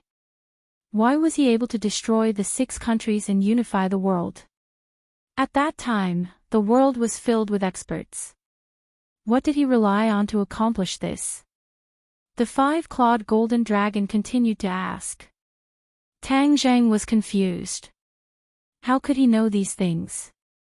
At that time, Huaxia was filled with cultivators. Each country had a large number of experts. You can imagine how terrifying that battle was and how powerful each country was. But Qin Shi Huang was able to accomplish this in a short 10 years. What he relied on was his identity. What identity? Tang Zhang's eyes shined as he asked. A celestial. What? A celestial? Tang Zhang was shocked. He almost jumped up. How could there be another celestial? Qi Yu was a celestial. How could Qin Shi Huang also be a celestial? You're also a celestial. How could you be scared? The five-clawed golden dragon laughed. Tang Zhang helplessly smiled. It was precisely because he was a celestial that he was scared. The identity of a celestial was filled with too many unknowns. Is being a celestial not good? How many people dream of being a celestial? The five-clawed golden dragon disapprovingly said. You said that Qin Shi Huang's identity as a celestial had something to do with unifying the world. What is the connection? Tang Zhang changed the topic. The five-clawed golden dragon unhappily glared at him, and said, Of course it has something to do with it. Skywalker's cultivation speed is extremely fast, they are blessed by the heavens, they will always do something that will shake the heavens and shake the earth. This is destined to be an extraordinary life. What is so strange about unifying the world? Then why didn't he live a long life? The five-clawed golden dragon sighed and said, A celestial's cultivation is profound, and their lifespan is naturally not short. However, Qin Shi Huang unified the world and killed who knows how many people. The sin of killing was too heavy, and it harmed the harmony of the heavens. The heavens punished him, and even though he was a celestial, he couldn't live to 100 years old. You should know that he sent people everywhere to search for the immortal recipe for immortality, but in the end, they still found nothing. This is his fate. Tang Zhang sighed faintly. A prodigy of a generation had fallen just like that. However, the matter of killing caused Tang Zhang to become vigilant, and he asked curiously, Isn't the world of cultivators a place where the strong preys on the weak? Why can't we kill? Of course you can. The five-clawed golden dragon said, It's just that Qin Shi Huang's sin of killing is too heavy, the number of people who died in his hands is no less than 1 million. This kind of sin of killing is not something that the heavens can tolerate. With 1 million lonely souls haunting him, ordinary people would have died a long time ago. It is already commendable that he could live for so long. Tang Zhang heaved a sigh of relief. This did not affect him much. He was not a homicidal maniac. How could he kill so many people? Moreover, he was not in a hurry to save people, especially to the general public. He was still benevolent. Since Qin Shi Huang was so powerful, why didn't he directly kill Yamada no Orochi and let it escape? The five-clawed golden dragon snorted and said, You think too simply. Do you know how powerful Yamada no Orochi was when it transformed into a dragon? In this world, except for Qin Shi Huang, there is no second person who can do this. Moreover, Qin Shi Huang was haunted by 1 million lonely souls and his strength was greatly reduced, so dealing with Yamada no Orochi was already very difficult. Letting Yamada no Orochi escape was also something that he had no choice but to do. Tang Zhang sighed regretfully and said, What a pity. If we had killed Yamada no Orochi back then there wouldn't have been so many things after that. Perhaps there wouldn't have been so many deaths in that war a few decades ago. Everything in the world, every bite and every drink, has its own destiny. How can there be so many perfect things? The five-clawed golden dragon said. In the next few days, Tang Zhang attended classes during the day and cultivated in the imperial city at night. His cultivation improved more and more, but he was still a step away from the Aurus core stage. However, his cultivation had already been completely consolidated and he had also digested the gains he had gained during this period of time. Especially the changes in the War Soul Sword, he was pleasantly surprised. The black spots on it were getting fewer and fewer, and the dazzling sword body was slowly being exposed, as if it was undergoing a transformation. During this time, Yan Luyun invited him to a meal and even went to Ji Wuxiang's clubhouse. However, this time, he did not see this mysterious Ji Wuxiang. Tang Zheng's relationship with the Yan family was getting deeper and deeper. Tang Zheng also found out another thing, and that was that the Ya family seemed to be walking together with the Song family again. Back then, because of the marriage between Song Yu and Yi Dingdang, the two families were at odds with each other. Who would have thought that they would be close again today? Yan Luyun directly evaluated that there were no eternal enemies between the great families, only eternal interests. The two families had come together again because they had a common interest. In this way, among the four great families in Beijing, the Yan family was isolated. The Yi and Chu families and the Song family had joined forces, and the Song family's strength had taken a qualitative leap. They were already able to contend with and even suppress the Yan family. Looking at Yan Luyun's indignant expression, Tang Jing thoughtfully said, "Young Master Yan, please pass on a message to Elder Yan. If there is anything I can help with, I will do my best." Yan Luyun was overjoyed. He had been waiting for these words. The Yan family had placed all their chips on Tang Jing. Of course, they hoped that he could return the favor and repay them. Currently, these words were full of rewards. Tang Jing obviously knew the Yan family's thoughts, but he did not reject them. People always needed allies, and this ally of the Yan family was very important to him. After coming back, he had been contacting Tian Chanzi. This old man seemed to have disappeared from the world. There was no news, and he was helpless. Of course, he also contacted Fang Shishir. She was doing well abroad, and the Rockefeller family did not do anything to her. Everything was very peaceful. Mu Hongyan personally came to the school to report the company's operation situation to him. Everything was going well. With the cooperation of the Yan family, everything was going smoothly. Moreover, Linger was also doing well in the entertainment circle. Since the incident with Ji Wuxiang's club last time, Linger's path to stardom had been smooth.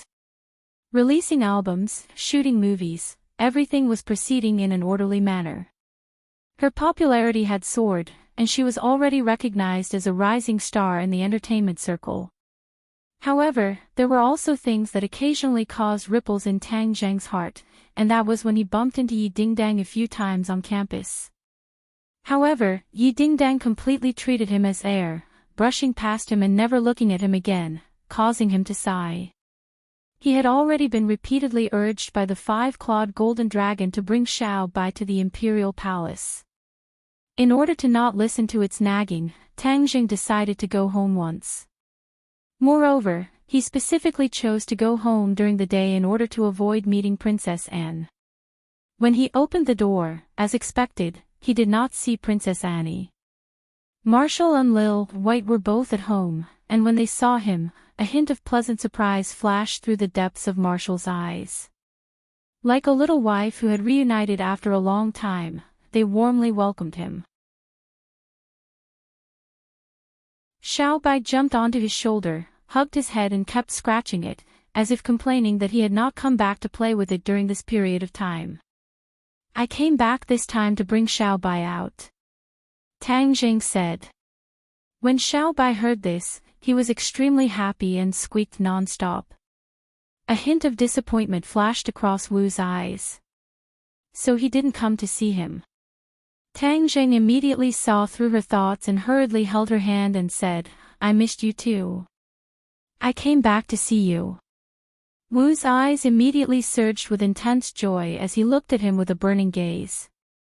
Tang Zhang's gaze inadvertently landed on Wu's hand.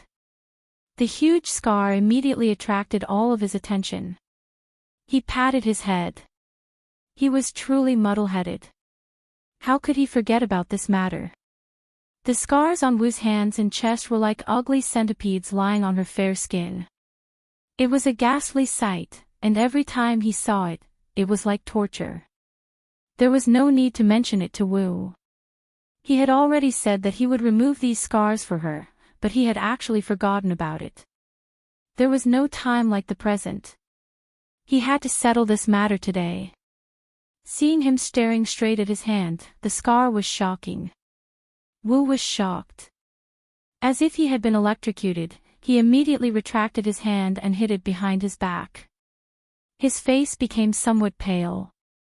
Letting the person she loved see her ugly place was something that no woman was willing to do. Wu was no exception. "Wu, I'll heal you right now and remove these scars." Tang Jing grabbed her hand again, his fingers gently brushing across the scar. Wu's entire body trembled unnaturally, but when he felt Tang Zhang's tenderness, he could not bear to break free. When the two of them returned to the bedroom, Tang Jing immediately activated his true qi to wrap around the scar, slowly melting the blood clots in the scar. The scar disappeared at a speed visible to the naked eye, but after that, no matter how much true qi he activated, he was unable to completely remove the scar. Tang Jing was not depressed, because Tian Chanzi had once said that the scar would need to be healed many times before it could be completely removed, so there was no need to rush it. Seeing that the scar on his hand had been healed, Tang Zheng's gaze subconsciously fell on Wu's chest. Wu's beautiful face could not help but turn red. In order to heal the wound on his chest, he had to take off his clothes. Although the two of them had skin-to-skin contact, it was still embarrassing. "Let me help you," Tang Jing said gently, but from the corner of his eyes, he caught a glimpse of Xiao Bai staring at him with wide eyes. He immediately kicked it into the bedroom and could not help but laugh as he scolded, "You little pervert, you still want to peek? Where is your place?" Bang! The door closed, leaving only the two of them in the room. Wu could not help but laugh and said, "How would Xiao Bai know about those things?" "Don't think so badly of it. Don't be fooled by its pure appearance. It knows no less than you. Come, move your hand, I'll take off your clothes." Tang Jing said carelessly, and did not avoid it. His hands naturally landed on the buttons.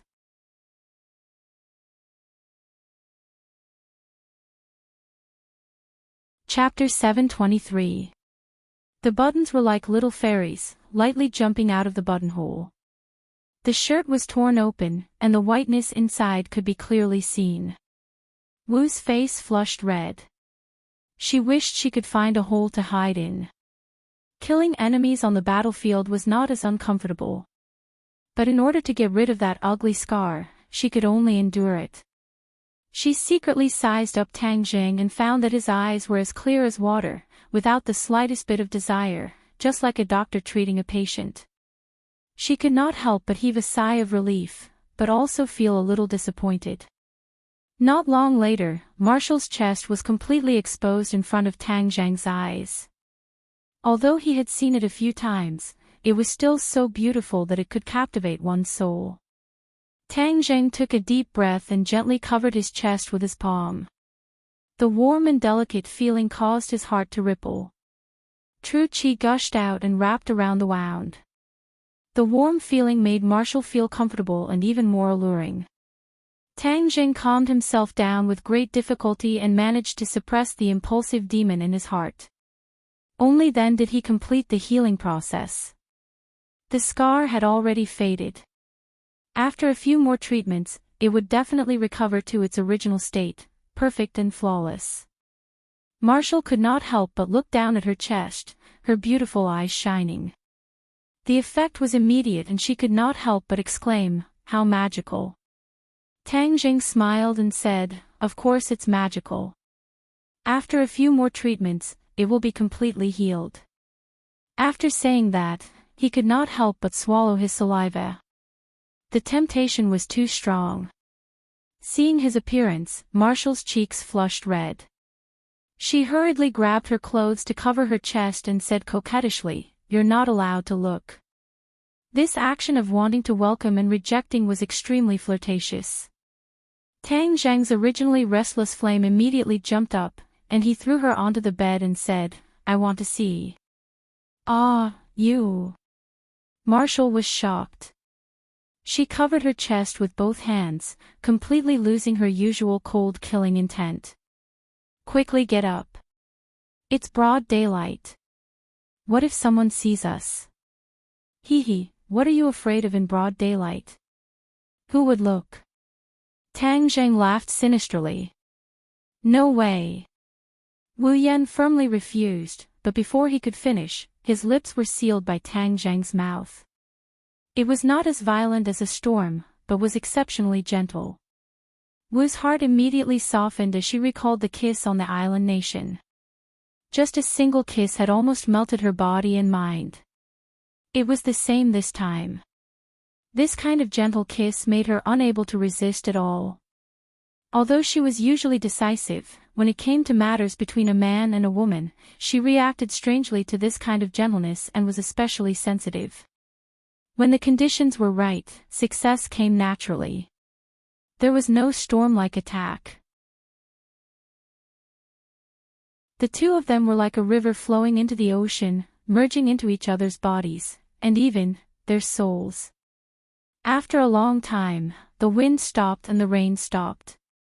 Tang Zheng hugged the naked marshal and took a deep breath. After this round of exchange, he had absorbed a lot of purine qi. He realized that after his cultivation had greatly increased, the speed at which he absorbed purine qi had also become faster. Of course, the pure yang qi in his body had also increased even faster. The harmony of yin and yang had temporarily reached a fragile balance, but it could be broken at any time. How's your pure yang qi? Wu Qingchu laid on Tang Zheng's chest and asked with concern. Tang Zheng rubbed her smooth jade back and said with a smile, with you here, the pure yang qi will not be able to rebel. It has long been tamed by you. Wu Axian was embarrassed. She fiercely pinched the muscles on his waist and said angrily, you're really bad. Creak. Suddenly, a clear sound caused the two of them to immediately fall into silence. The two of them had excellent hearing and could easily hear the commotion outside the door. They looked at each other and whispered, why is there someone here? It must be An who came back. She's not at school in the middle of the day, so why did she run home? Tang Zheng said unhappily. Marshall was both embarrassed and anxious. She fiercely pinched Tang Zheng and said, it's all your fault, doing such shameful things in broad daylight. Now that you've been caught, how am I supposed to face her in the future? Anyway, she knows about our relationship. What are you afraid of? Tang Zheng simply beat her at her own game and distanced himself from Anne. No, hurry up and jump out of the window. This height won't be a problem for you.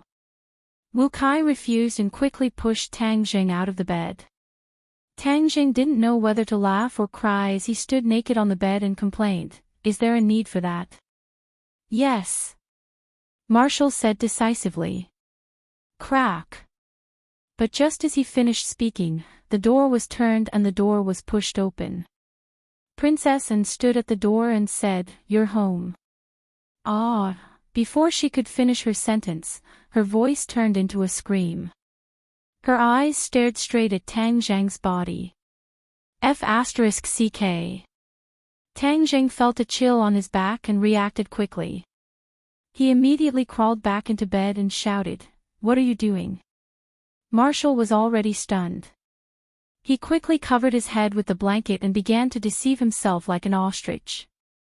Anne's scream was finally interrupted, but her eyes still looked as if she had seen a ghost. She stared at the messy bed and exclaimed, you too, in broad daylight, close the door. You're invading my privacy, do you know that? Tang Zheng roared in annoyance. And seemed to have awoken from a dream as she slammed the door shut. She clutched her chest as her heart pounded violently. She was a princess and had lived in the West since she was young, so she definitely had some education in this area. However, this was the first time she had seen a real man's body, so she was naturally quite frightened. However, her nerves were still very tenacious. After a while, she came back to her senses and smacked her lips. Everyone says that Eastern men can't do it, I don't think they're that bad. Inside the room, Tang Jing carried Marshall out of bed. Everyone's gone. What are you hiding in there for? It's all your fault. If you woke up earlier, everything would have been fine. Tang Jing didn't know whether to laugh or cry. It wasn't over yet. However, he was at a disadvantage. She had actually seen it all. He had suffered a great loss. Since it has already happened, there's no point in running away. It's not like there's anything wrong with it. Moreover, this matter is her fault. She barged into someone's room and didn't respect their privacy at all. Tang Jing said righteously. Anyway, I'm not going out today. If you want to go out, then go out. Marshall grabbed the blanket to cover his body and said resolutely. You're not even afraid of going into battle to kill the enemy. What's there to be afraid of? Tang Jing didn't understand her. How can that be the same? Marshall asked. Tang Jing was helpless and said, all right, if you don't go out, I'll go out. I want to see what she can do to me. Tang Jing's skin was thick. How could he be scared by a woman to the point that he didn't dare to leave the room? Dressed neatly, he walked out as if nothing had happened. Seeing and staring straight at him, he took the initiative and said, and, do you know what privacy is? You are seriously invading my privacy. As expected, when she heard the word privacy, and immediately apologized, I'm sorry, I didn't know you were at home, and I didn't know you were doing that. Otherwise, I definitely wouldn't have barged in. This is my fault. I apologize. Her sincere attitude made Tang Jing feel a little embarrassed. Tang Jing resentfully waved his hand and said, since it's your first offense, I won't pursue it. Why don't you go to school in the middle of the day and run home? You're still talking about me. Aren't you at home too? I don't have class today. Princess Anne rolled her eyes and said, I don't have class either. You promised to bring me around the capital last time, but you still haven't fulfilled your promise. Tang Jing was shocked. You've already seen the matter between me and Marshall, why are you still sticking to me to bring you around the capital? When did I promise you? Tang Jing refused. Last time I told you about Yi Ding Dang. Hearing the 3 words Yi Ding Dang, Tang Jing's mood immediately dropped, and said, I didn't promise you, that's what you said. After saying that, he returned to his room and bid farewell to Marshall. Marshall also wished that he could leave quickly, otherwise, it would be awkward if Anne saw him. Tang Jing brought Xiao Bai and left amidst Anne's angry denunciations. In the next few days, Tang Jing took the time to treat Marshall's injuries. Those scars finally disappeared and she regained her former beauty. When Anne saw this change, she was so shocked that her chin almost fell to the ground. She understood the international biomedical information very well, especially the treatment of scars. There had never been such an immediate effect. This was simply a miracle in the history of medicine. She kept asking Tang Jing how he did it, but Tang Jing completely ignored her and directly slipped away, causing Anne to stomp her feet in anger. The peaceful days were short-lived. Old Wei's call finally came, informing him that the grave robbers were ready to leave. It was just a group of grave robbers, so Tang Jing did not put them in his eyes, so he left Little White in the Imperial City to accompany the 5-clawed golden dragon. Marshall also stayed at home to cultivate the fire underworld palm. Ever since he had seen the actual power of the fire underworld palm, he had been training even harder. Driving to the school to pick up Professor Chi, he found that he had prepared a lot of things. It was obvious that he had made sufficient preparations during this period of time. Is there a need to be so exaggerated? Tang Jing didn't know whether to laugh or cry. Professor Chi nodded seriously, of course there is. This time, we are going to the wild, and we are exploring an ancient tomb. There are only the 2 of us, and we don't know what kind of unexpected situation we will encounter, so we have to be fully prepared. All right. But there's no need to carry so many bags. I'll keep them for you first. Tang Zheng waved his arm and all the luggage disappeared into thin air. Professor Qi was flabbergasted. Although he already knew Tang Zheng's identity and knew that he had a lot of divine arts, he still couldn't help but be shocked when he saw this move. The two of them arrived at the place where they had agreed to meet up with Old Wei. Old Wei had been waiting for a long time and quickly came forward to welcome them. Seeing the two of them empty hands, he frowned and said, "Are you going to go empty-handed like this? The luggage is with him." Professor Qi pointed at Tang Zheng. Old Wei looked at Tang Zheng with a strange expression. Tang Zheng didn't want to explain and asked first, "Where are the grave robbers?"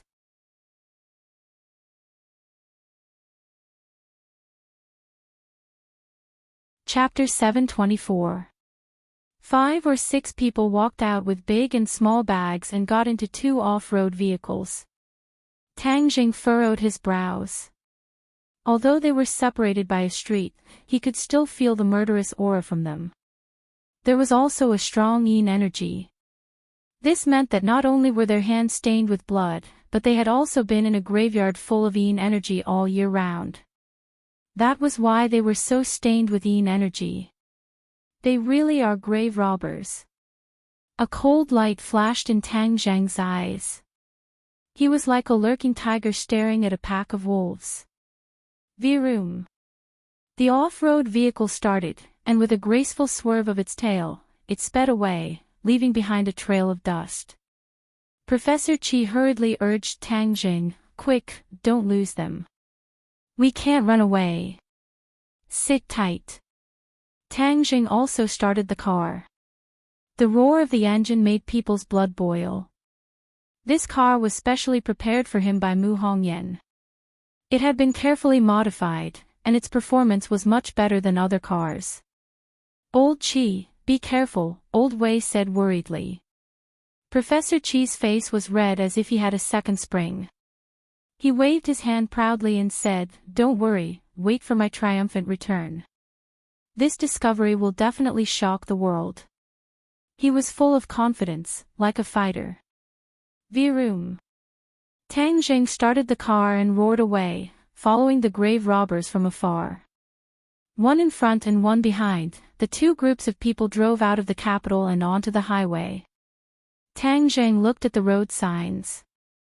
These people were heading south. As for their destination, it was unknown. The grave robbers were very vigilant. If not for Tang Zheng being careful, he would have been discovered several times. Night fell. The grave robber got off the highway and stopped in front of a small hotel. "What do we do?" Professor Qi asked. Tang Zheng was bold and said, "Let's go to the hotel. They haven't seen us before, so there's no need to be afraid." Professor Qi was eager to try. This was an unprecedented experience. He was so excited that his cheeks were red. He rubbed his hands and said, "We'll have to face the grave robbers in a while." Tang Zheng patted his shoulder and said, "Professor Qi, calm down. It's just a few grave robbers." Professor Qi said disapprovingly, "You don't know how much archaeologists hate grave robbers. If we can catch them with the stolen goods and hand them over to the police, it will be a great deed." "Okay, after it's done, we'll hand them over to the police," Tang Zheng promised. By the time the 2 of them got out of the car, the grave robber had already checked in. He watched the other party go upstairs from afar. Professor Qi's eyes were fixed on the back of the grave robber. His eyeballs almost fell out of their sockets. Cough. Tang Zheng coughed lightly and reminded Professor Qi to pay attention because the hotel owner was already paying attention to them. Professor Qi blushed and quickly retracted his gaze. 2 rooms. Tang Zheng handed over the money and documents. The boss looked at the 2 of them deeply, went through the registration procedures with a straight face, and then handed the 2 of them 2 access cards. There was no need to expect any service from the owner of such a small hotel. Anyway, the 2 of them didn't care about that. They took the room card and went upstairs. Which room are they staying in? Professor Chi asked in a low voice. The third floor, right next to us. They've booked 3 rooms. Tang Zhang's hearing was excellent. The soundproofing of such a small hotel was not very good. He could already vaguely hear the grave robber's voice. However, the other party deliberately lowered their voices, so he couldn't hear what they were saying. Sigh, it's such a waste for the 2 of us to get 2 rooms. Professor Chi looked at the room card in his hand, came back to his senses, and muttered. Tang Jing smiled slightly, but did not explain the reason. The last time he entered the 100,000 Mountains with Professor Chi and the others, he had a deep impression of Professor Chi. He especially liked to snore. It was earth-shattering and made it difficult for people to sleep. He didn't want to endure that kind of destruction again, so he deliberately booked 2 rooms. After they entered their rooms, Tang Zhang was a little tired after driving all the way. He ate a little and went to sleep.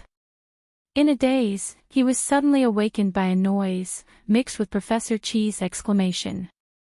Tang Zhang jumped out of bed like a carp and quickly opened the door, only to see a lot of people crowded in the corridor. They blocked Professor Chi's door and were shouting fiercely.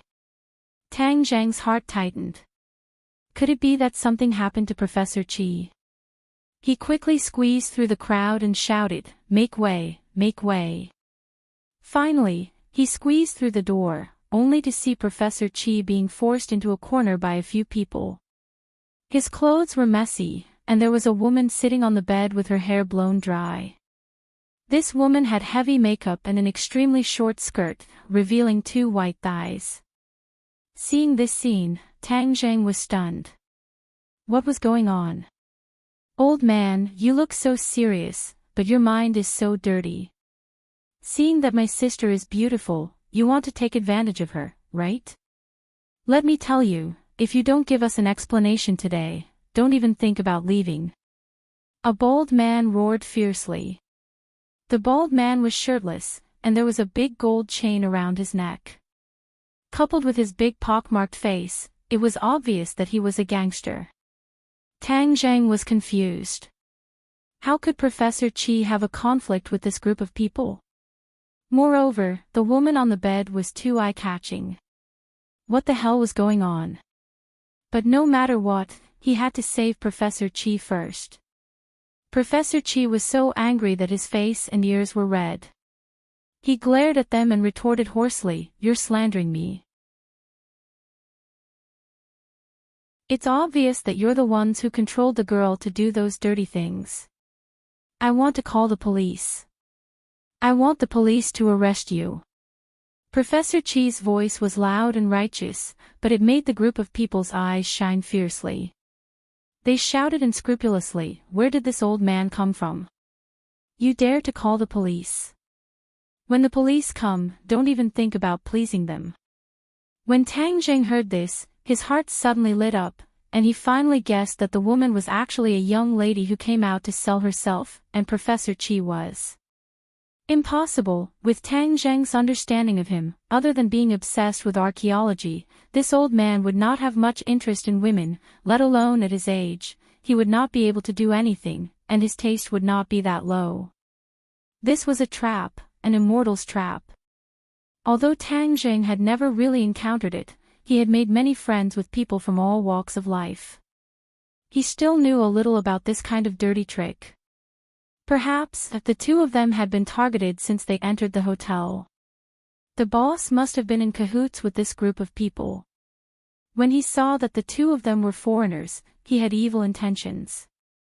He must have thought that the old man was easy to fool and chose to target Professor Chi. Tang Zhang's face sank.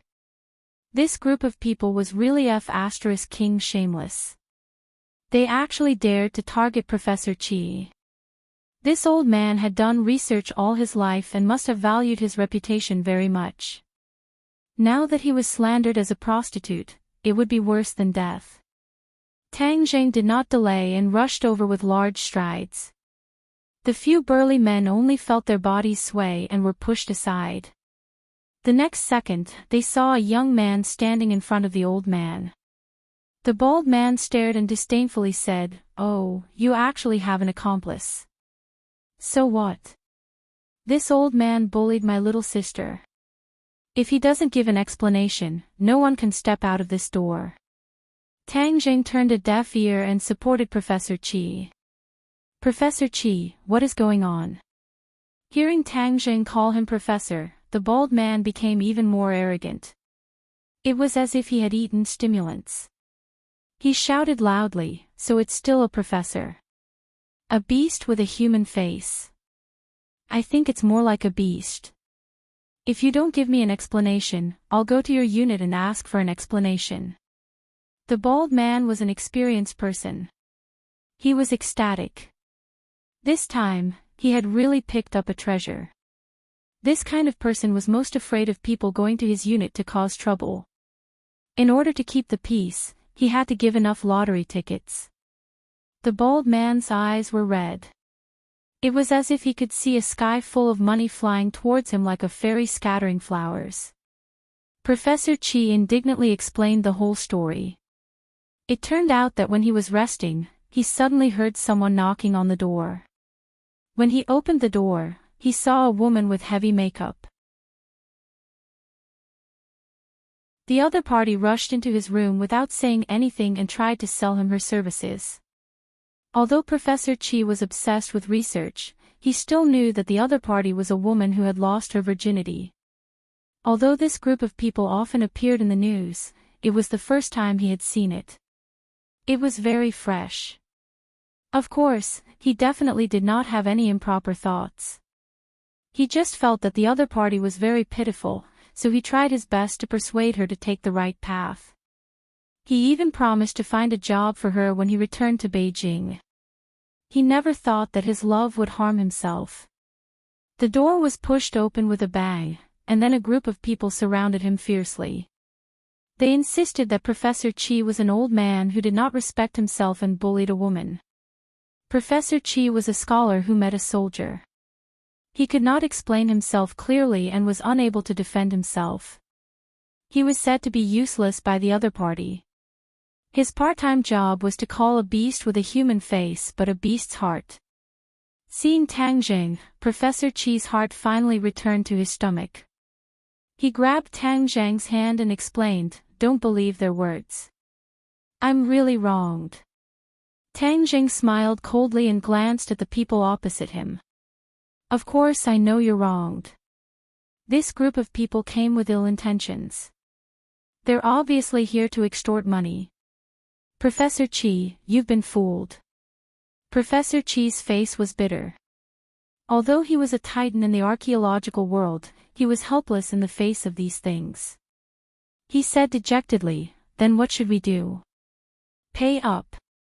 You have to pay up." The bald man shouted first. "Professor Qi, sit on the chair and rest. I'll take care of it." Tang Jing comforted him. He turned his eyes and saw a few familiar faces at the door. It was the group of grave robbers. One of the grave robbers pointed at the dejected Professor Qi and whispered to him. Tang Jing's heart trembled as he had a bad premonition. As expected, the grave robber looked at Tang Jing and Professor Qi warily, then turned around and left. "I've been exposed."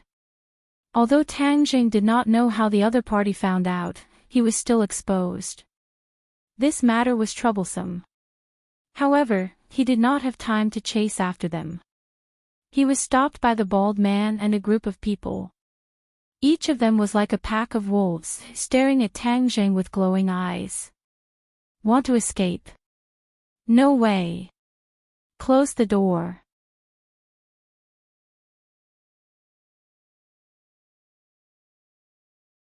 Chapter 725. The group of people glared at Tang Jing and Professor Qi as if they were lambs waiting to be slaughtered. They wanted to say a few words to keep up appearances, but Tang Jing did not give them a chance. Like a fierce tiger coming down the mountain, he rushed into the crowd with a whoosh. With a raise of his hand and a fall of his fist, one by one, they immediately turned into pig heads. Tang Zheng pulled Professor Chi up and shouted, "Let's go." The two of them swaggered out of the room, leaving only a mess in the room and the woman who was sitting on the bed dumbfounded. Where are they? However, when the two of them came downstairs, they found that the grave robber's car was gone. Without a doubt, the other party must have noticed something and slipped away without stopping. Professor Chi was dumbfounded. It was as if a basin of ice water had been poured over his head. His enthusiasm turned to nothing. He stomped his feet in hatred and said regretfully, "It's all my fault. Why should I be so kind? Now that the person and the car are gone, how am I supposed to follow them?" Tang Zheng's face was sullen as he looked around. Suddenly, he narrowed his eyes slightly and stared at a sneaky person in the distance. He strode over. The other party immediately wanted to hide behind the counter, but in the end, Tang Zheng dragged him out. "Boss, you were the one who led the people upstairs, right?" Tang Zheng asked with a fake smile. 8 less than or equal to the boss was so scared that he trembled. He had secretly run upstairs to take a look. When he saw the defeated soldiers wailing on the ground, his blood almost froze. He knew that this time, he had kicked an iron plate. The other party was not a harmless lamb, but a fierce dragon crossing the river. He had been running this hotel for quite some time. He served people according to their needs and occasionally used unskilled methods like badger jumping to extort tourists. It was a tried and tested method. He did not expect to fail miserably this time. "Sir, I don't know what you're talking about." The boss pretended to be confused and shook his head. Slap. Half of the boss's face immediately swelled up. Seeing that Tang Zheng was about to slap him again, the boss was so scared that he shouted, I'll tell you everything. It's my fault this time. I shouldn't have hurt you. I'm a bastard." Tang Zheng hurriedly stopped his endless nonsense and asked straightforwardly, "Where did that group of people go?" The boss shrunk his neck and stuttered. Tang Zheng glared at him. The man was so scared that he spilled the beans. "They went west." "West?" Tang Zheng looked at the dark road ahead. There were many cars on it. Looking for the 3 cars in the dark was like looking for a needle in a haystack. Professor Chi was filled with regret and hatred. He looked into the distance, his lips twitching. Tang Zheng also frowned. Without a direction, this group of people would completely lose track of them. How would they find the ancient tomb then? Seeing that Tang Zheng was silent, the boss was afraid that he would vent his anger on him, so he reminded him, "So you're looking for those people. They're not easy to deal with." "Ha." Tang Zheng moved his head and asked, "Do you know them?" "No, I don't." The boss hurriedly shook his head. "But they used to live here. I can tell they're not easy to deal with. Also, they have a smell on them." "Smell? What smell?" Tang Zheng asked curiously. The boss stuck out his tongue and said in surprise, "The smell of death." "Ha." Tang Zheng was suddenly curious. He could see that the yin energy on those people was very strong, but he did not smell the smell of death. Seeing that Tang Zheng was very interested, the boss wanted to make up for his mistake and said, "People in that line of work all have that smell. Normal people can't smell it, but I've been here for so many years. I've met who knows how many groups of people like this. I've long known them." "Oh, what do you think they do?" "Excavators." The boss smiled slyly. Tombstone was also a tomb robber. This boss really had some experience. "Then do you know where they went?" "If you can tell me, then I'll let you go.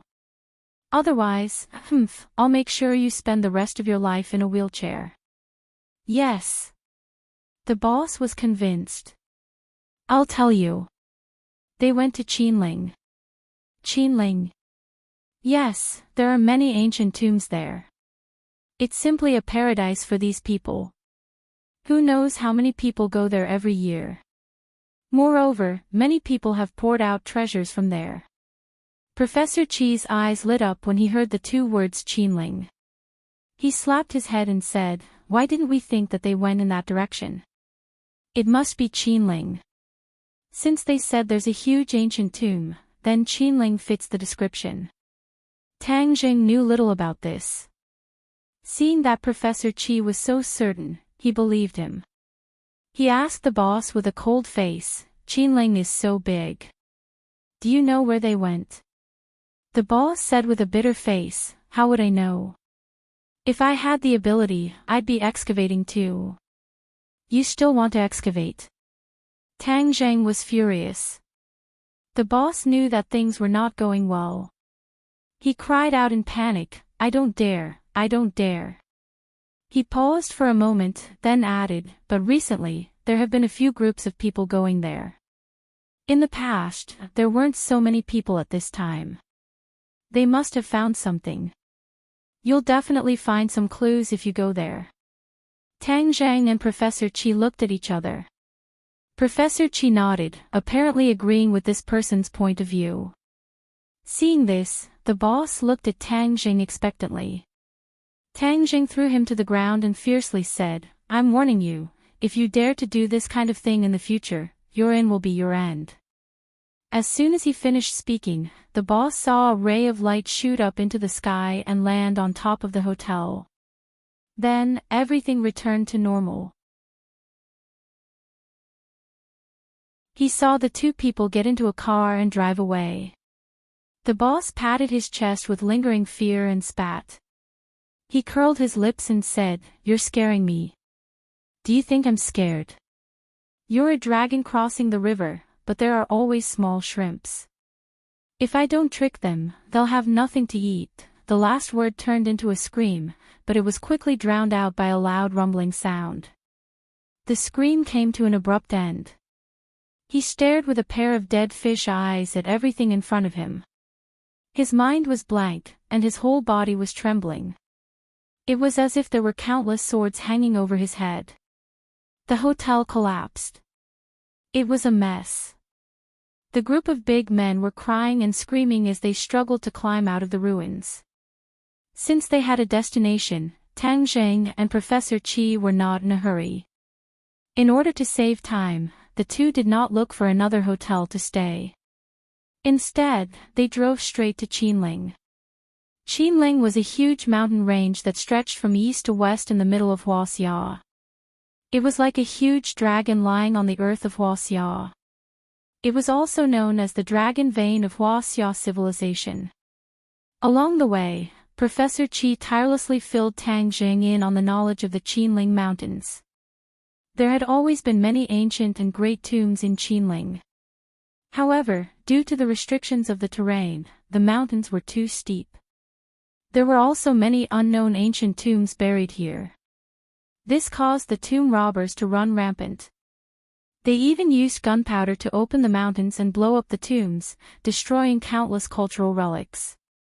Professor Chi sighed and said hatefully, "If we catch all these tomb robbers, it will definitely be a great merit for the inheritance of Huaxia culture." Tang Jing did not comment. This was a whimsical idea. Human nature sought benefits and avoided harm. If there was profit, there would definitely be people who lost their humanity and took risks. After more than a day of trekking, the undulating mountains gradually appeared in their sight. This mountain range was not as dangerous as Mount Hua, but it had another kind of charm. The undulating mountains were more shocking than the hundreds of thousands of mountains in southern Yunnan. Professor Chi got out of the car, put his hands on his waist, and pointed at the mountains in the distance. He said, "Look, this is the Dragon Vein of Huaxia. It's so beautiful." "Professor Chi, is there any basis for the Dragon Vein?" Tang Jing asked on a whim. "This is a ruling method of the ancient kings. They deliberately increased the mystery of Qinling. How can there be dragons in this world?" "Of course, there is no dragon vein," Professor Chi said firmly. "Dragon." Tang Jing immediately saw the flaw in Professor Chi's words. There were dragons in this world, so the dragon vein might not be a groundless rumor. What exactly was a dragon vein? Tang Zheng could not help but have this question in his mind. But in the end, no one could answer this question. Close to Qinling, there were many more villages, hotels, and restaurants. There were obviously more people. In recent years, the tourism industry had developed, and many explorers had come to conquer this mysterious mountain range. Tang Zheng and Professor Qi decided to find a place to stay for the night and recharge their energy, especially Professor Qi. After all, he was old. After such a long journey, although he was still very excited on the surface, it was difficult to hide the deep fatigue between his brows. Moreover, he could also use the rest time to inquire about the whereabouts of the grave robbers. The two chose a hotel that seemed to be more reliable to stay in. After eating at the restaurant next door, Tang Zheng left Professor Qi to rest in the room and walked out. However, this time, just in case, the two of them only booked a standard room. Tang Zheng could only endure Professor Qi's snoring for the time being. Strolling through the village, Tang Zheng saw that there were quite a few foreigners. The inns and restaurants were filled with quite a few foreigners. Some of them were clearly backpackers, while others made Tang Zheng frown. These people were more or less tainted with some yin energy. Although they were dressed as backpackers, how could they escape Tang Zheng's sharp eyes? He walked around the village vigilantly, but he did not find the group of grave robbers. However, he saw a few other groups of grave robbers. This was really a paradise for grave robbers, a disaster area for Huaxia civilization. After a night of silence, Tang Zheng endured Professor Qi's bombardment.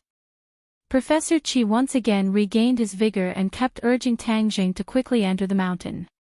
Since the group of grave robbers was not in the village, then they must be impatient to enter the mountain.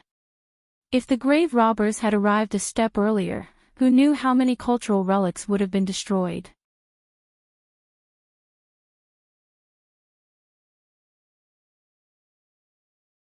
Chapter 726.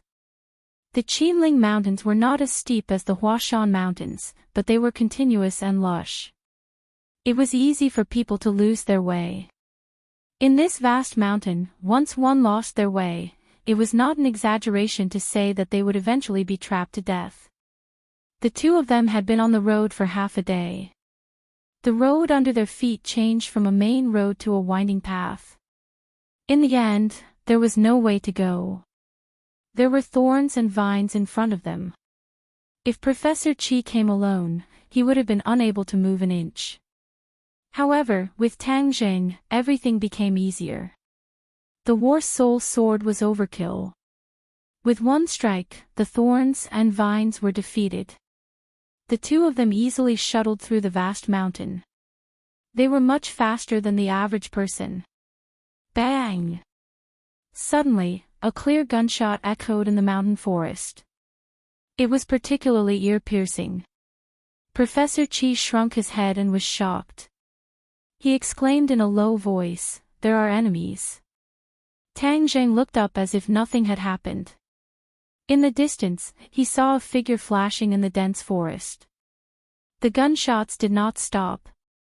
They came sporadically, making people nervous. Grave robbers. Professor Qi also looked around. He smacked his lips and asked. "Most likely. These people are really desperate. They even prepared guns." Tang Zheng sighed. "Arrogant." Professor Qi scolded fiercely. "Let's go. Anyway, we haven't found any clues. Since we met grave robbers, let's follow the clues and see if we can find them." Tang Zheng suggested. Professor Qi did not disagree.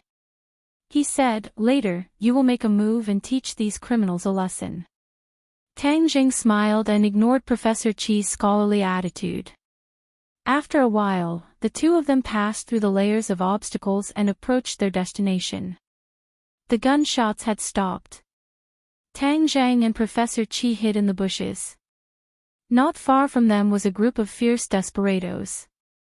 Many of them had guns in their hands. Some of them had machetes and other weapons. There were several corpses lying on the ground. The leader of the group, a scar-faced man, kicked the people on the ground, spat and cursed, "You bunch of shrimp soldiers and crab generals dare to touch that ancient tomb. Humph, you are courting death.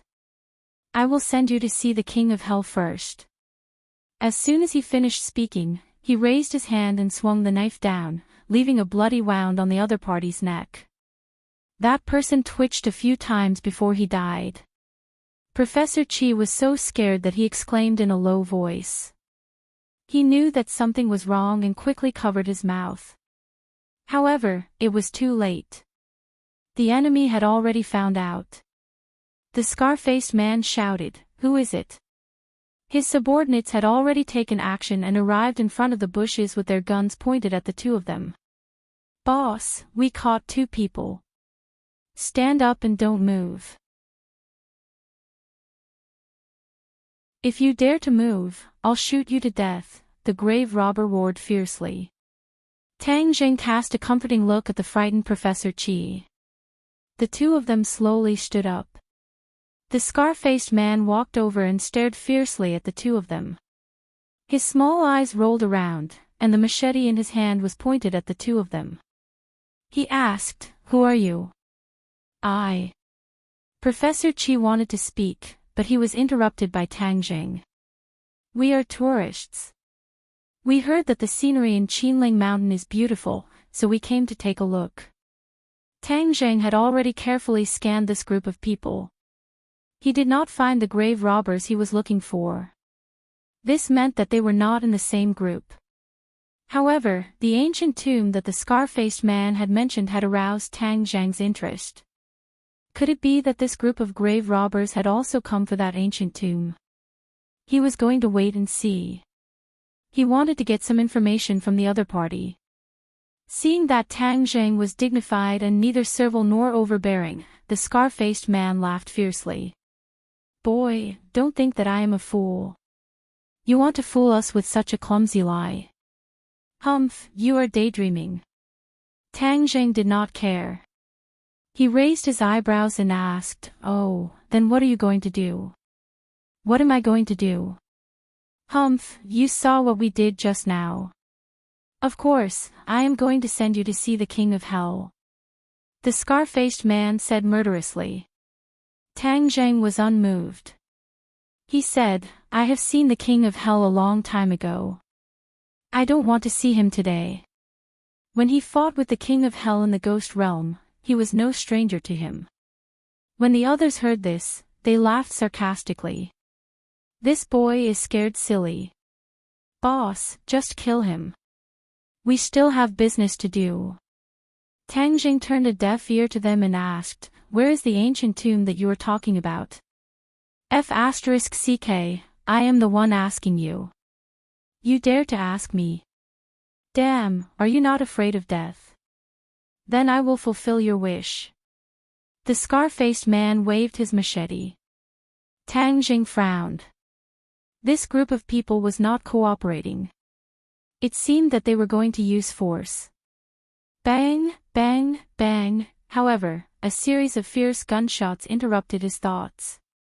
The scar-faced man was shot between his eyebrows. Blood flowed out. His eyes were wide open as he fell to the ground with grievances. The others were beaten up by this sudden attack. However, in the end, they could not escape the scythe of death. They fell to the ground one after another. On the contrary, Tang Jing and Professor Chi stood in place unscathed. Tang Jing's expression was calm. Professor Chi looked at so many dead people. He was already pale with fright. "Professor Chi, I am here. Don't be afraid." Tang Jing comforted him softly. Professor Chi heard this and his trembling body slightly stopped. "Who is it this time?" Professor Chi asked with trepidation. "They will know when they come out," Tang Jing said indifferently. In this kind of rain of bullets, it was not difficult for him to escape. However, he did not want to reveal his strength immediately. Moreover, this group of people who suddenly attacked were stronger. He wanted to see who they were. Rustling footsteps sounded in the woods. More than 10 people walked out. Tang Zhang's pupils suddenly shrank. He was secretly delighted. His target had appeared. He found the few grave robbers he had been following in the crowd. However, these people were obviously not the leader. One of them, an old man in his 50s with a goatee, caught Tang Zhang's attention. This was because he was too different from the others. Everyone else had a strong yin qi, but he was no different from an ordinary person. There was no yin qi around him at all. However, the occasional fierce light in his eyes still made Tang Zhang judge that this person was not an ordinary person. As the saying goes, a dog that bites does not bark. This old man was the dog that bites. He was much more powerful than the other people who looked fierce. This person seems to be the leader of the grave robbers. However, there is no yin qi on him. How can a person who has been drilling into graves for many years not be surrounded by yin qi? Could this old man have a way to resolve it? It was extremely unusual to be able to resolve the yin qi. Tang Zhang stopped underestimating him. The grave robbers surrounded them. More than 10 guns were aimed at the two of them. One of the grave robbers whispered a few words in the old man's ear. The old man looked surprised. His gaze went past Tang Zhang and circled around Professor Qi. Tang Zhang looked at him curiously. The person who whispered to the others in the inn was also the grave robber just now. Could it be that he had found some clues? The old man walked over and looked at Professor Qi with burning eyes. The famous Professor Qi Shaoan has graced us with your presence. What a surprise! Ah! Professor Qi let out a cry of surprise. The other party had actually seen through his identity. This was too unexpected. Tang Zhang suddenly understood. No wonder the grave robbers in the inn had escaped. It turned out that one of them had seen through Professor Qi's identity. Professor Qi was a titan in the archaeological world. It was not strange that the grave robbers could recognize him.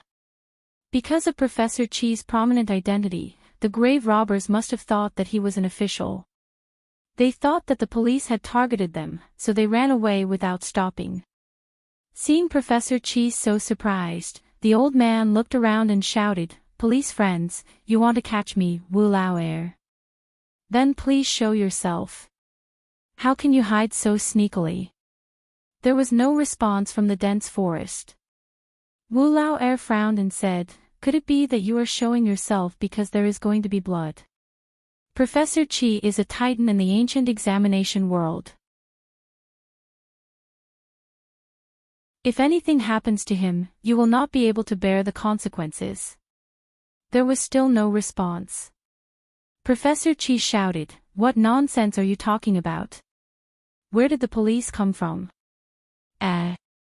Wu Lao Er stroked his goatee. His eyes flashed as he said, "So you are saying that you are acting alone?" "How am I acting alone? There are 2 of us," Professor Qi said angrily. Wu Lao Er glanced at Tang Zhang and said, "Is bringing a student that useful?" It was clear that he thought that Tang Zhang was an ordinary student.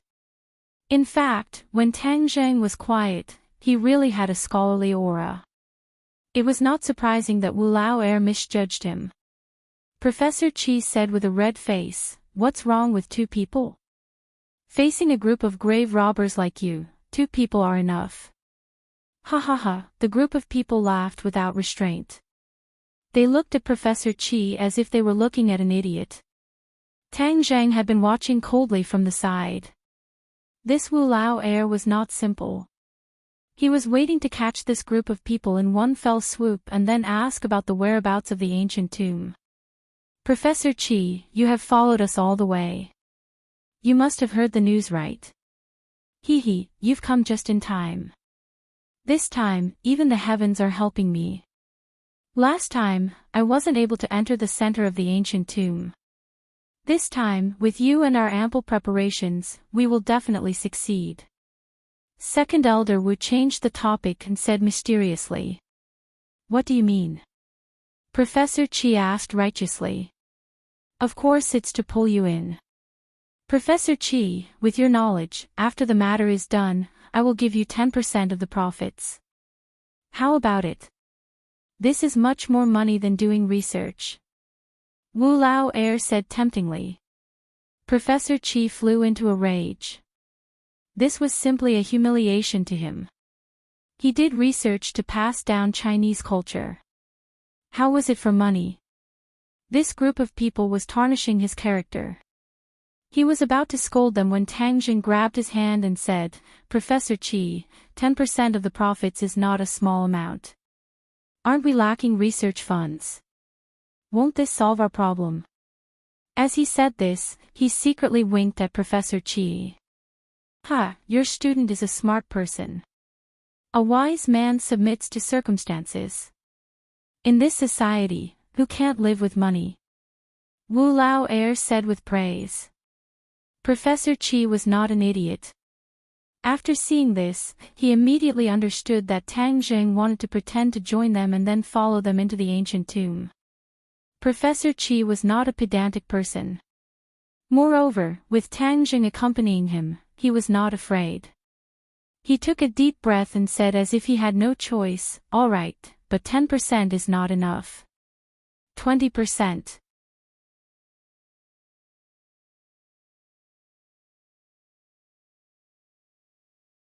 Chapter 727. The situation had taken a turn for the worse. The two opposing parties had become allies, but neither of them had good intentions. They were just using each other. With the addition of the tomb robbers, Tang Zhang and Wu Qi moved faster. They were no longer running around like headless flies. Wu Lao explained the current situation to the two of them. It was unknown whether he was being kind or not. In the circle of robbers, this ancient tomb was no longer a secret. Of course, ordinary thieves did not know about it, but those with a little power knew about it. Therefore, for the sake of the wealth, many powers gathered in the Qinling Mountains. In order to monopolize the wealth, the killing had already begun. A few weaker groups of tomb robbers had already been eliminated. The big fish ate the small fish, and the small fish ate the shrimps. The law of the jungle played out incisively and vividly here. Wu Lao Air's group was relatively lucky. Last time, they only entered the periphery of the ancient tomb and found a few scattered spoils of war. However, from these spoils of war, they could already determine how much wealth the true core of the ancient tomb contained. Men died for wealth, and birds died for food. This group of desperados did not hesitate to take risks for the sake of this treasure. As long as they succeeded, they could live a carefree life for the rest of their lives. After this deal, they would not have to worry about their lower body. Not many people could resist this kind of temptation. Professor Chi's eyebrows danced as he listened. If there was really such a huge ancient tomb, then the research value would be huge. Perhaps he could really get what he wanted and discover something shocking that could overturn history. Wu Lao Air was very excited.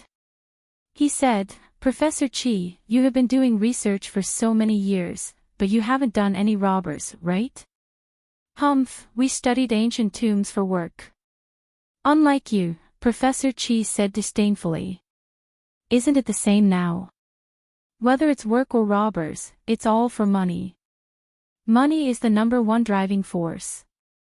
Wu Lao Air laughed. Unknowingly, the group had already arrived in the depths of the Qinling Mountains. There were no signs of human habitation around. Occasionally, there would be wild beasts, but this group of people had guns and ammunition. Ordinary wild beasts could not do anything to them. Professor Chi looked around and asked curiously, what is that ancient tomb like? Wu Lao Air's expression became serious when he mentioned the ancient tomb. He said, I've been robbing for most of my life, but I've never seen such an ancient tomb. Oh. What is it like?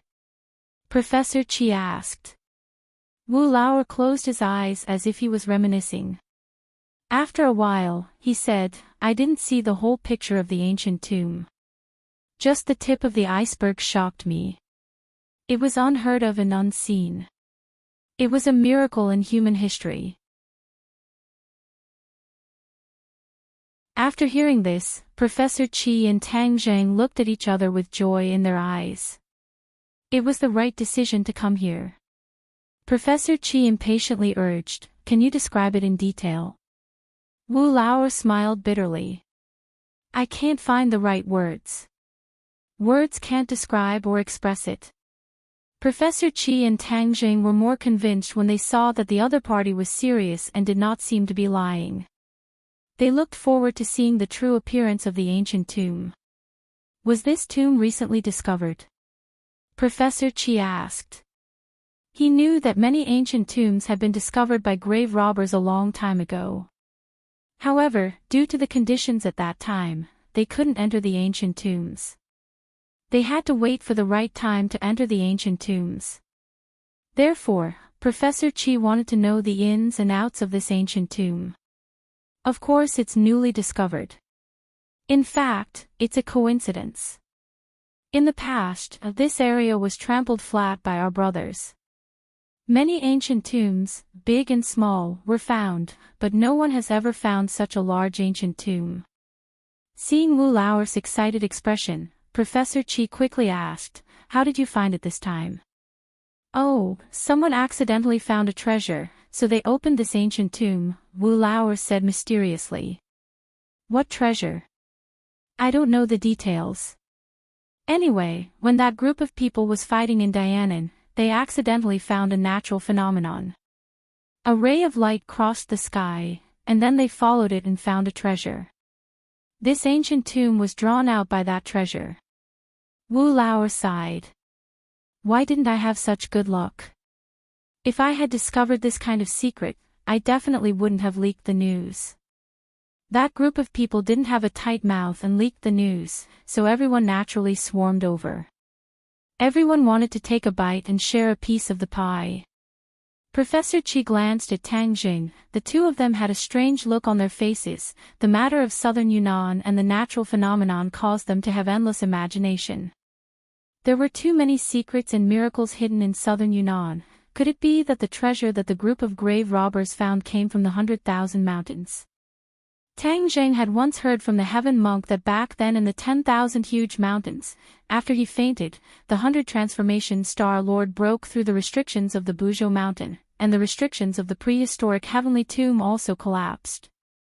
Countless magic treasures and even living beings turned into rays of light that filled the sky and rushed in all directions, disappearing without a trace.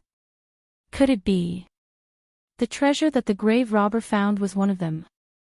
He felt more and more that this was a possibility. This group of grave robbers was really lucky. He just didn't know what the treasure was, but it actually led to this ancient tomb. Immediately, Tang Jing became more and more expectant. Everything that was related to the 100,000 mountains was not simple. He had come here by chance, so of course he had to investigate it. After climbing over the mountains, they walked further and further away. Finally, they arrived at the foot of a towering mountain and stopped. Tang Zheng raised his head and looked around. This mountain peak was thousands of meters above sea level, and was obviously taller than the other mountains. Moreover, this was the eastern section of the Qinling Mountains, and if one looked from the mountain peak, they could overlook the vast North China Plain. Have we arrived? Professor Qi asked. Second brother Wu nodded solemnly and ordered his subordinates to start preparing. They brought a lot of equipment, big and small bags, and Tang Jing saw that there were explosives among them. Obviously, if they encountered any obstacles, they were prepared to explode violently.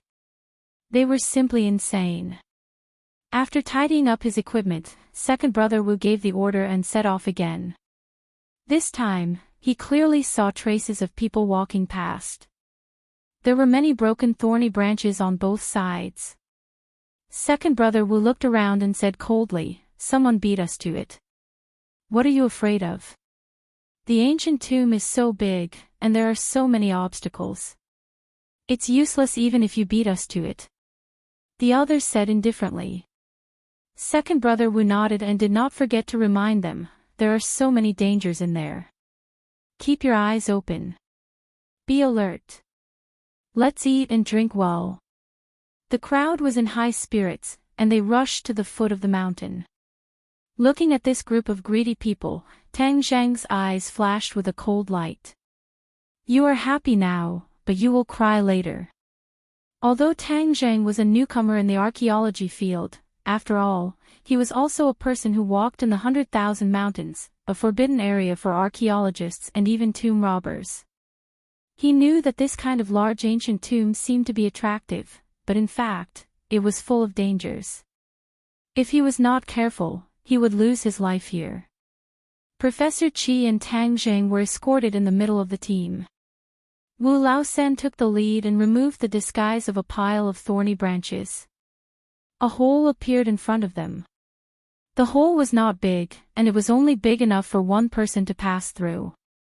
It was like a crack formed by a crack in the mountain. It was so dark that they could not see where it led to. A gust of cold air floated out of the hole. Even if it was a hot summer day, it still made people feel a biting cold. "Go in, pay attention to the surrounding environment," second brother Wu ordered seriously. When Professor Qi walked past him, he grabbed his arm and warned him coldly, "Professor Qi, when you go in, you are only one step away from the King of Hell's palace. Don't play tricks, or you will really have to report to the King of Hell's palace." Professor Qi did not say anything.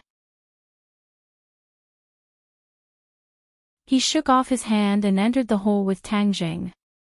The tomb robber's wolf-eye flashlight illuminated the inside of the cave. There were no obvious traces of excavation on the mountain wall. Instead, it seemed to be torn apart by a huge force to form this cave. Torn apart. Tang Zhang felt a chill in his heart. How much power did this require? This was a whole mountain. How could it be torn apart? He could not figure out the reason for this at the moment. He just thought that he was thinking too much. Although the cave was cold, it was well ventilated. There was no difficulty in breathing. The surroundings were dead silent. Only the sound of messy footsteps could be heard. In such a claustrophobic environment, if one's nerves were not strong enough, they would be scared silly.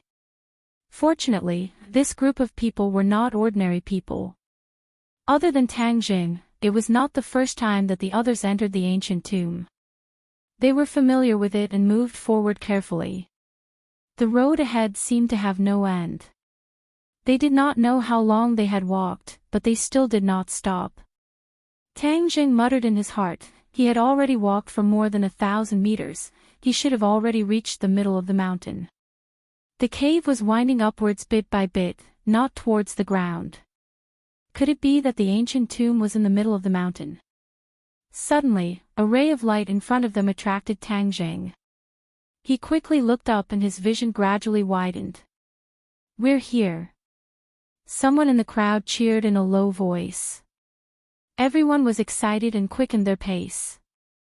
In the blink of an eye, they had reached the end of the cave. However, there was a sudden scream in front of them.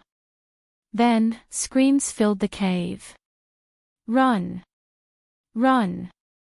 The person in front pushed back fiercely. This group of people was immediately pushed back. Some people were even trampled under their feet.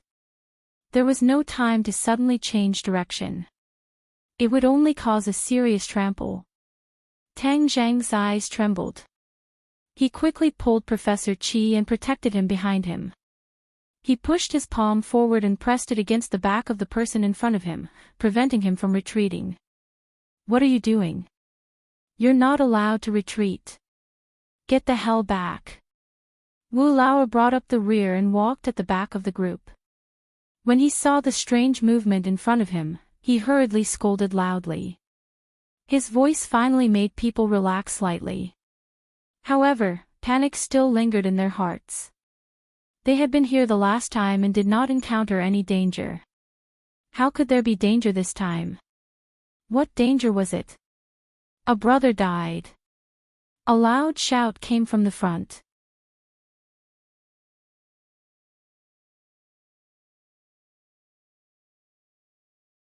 Chapter 728. Under second brother Wu's rage, the commotion in front finally calmed down a little. Suddenly, there was a gust of wind above his head. Tang Jing subconsciously looked up and saw that old Wu was actually climbing over everyone's heads with his two limbs. His speed was extremely fast. When second brother Wu climbed to the front was completely quiet. Only a few muffled bangs could be heard, and second brother Wu's voice was heard. All of you, come over here. Everyone rustled out of the cave, and their eyes lit up. The few corpses on the ground were very eye-catching.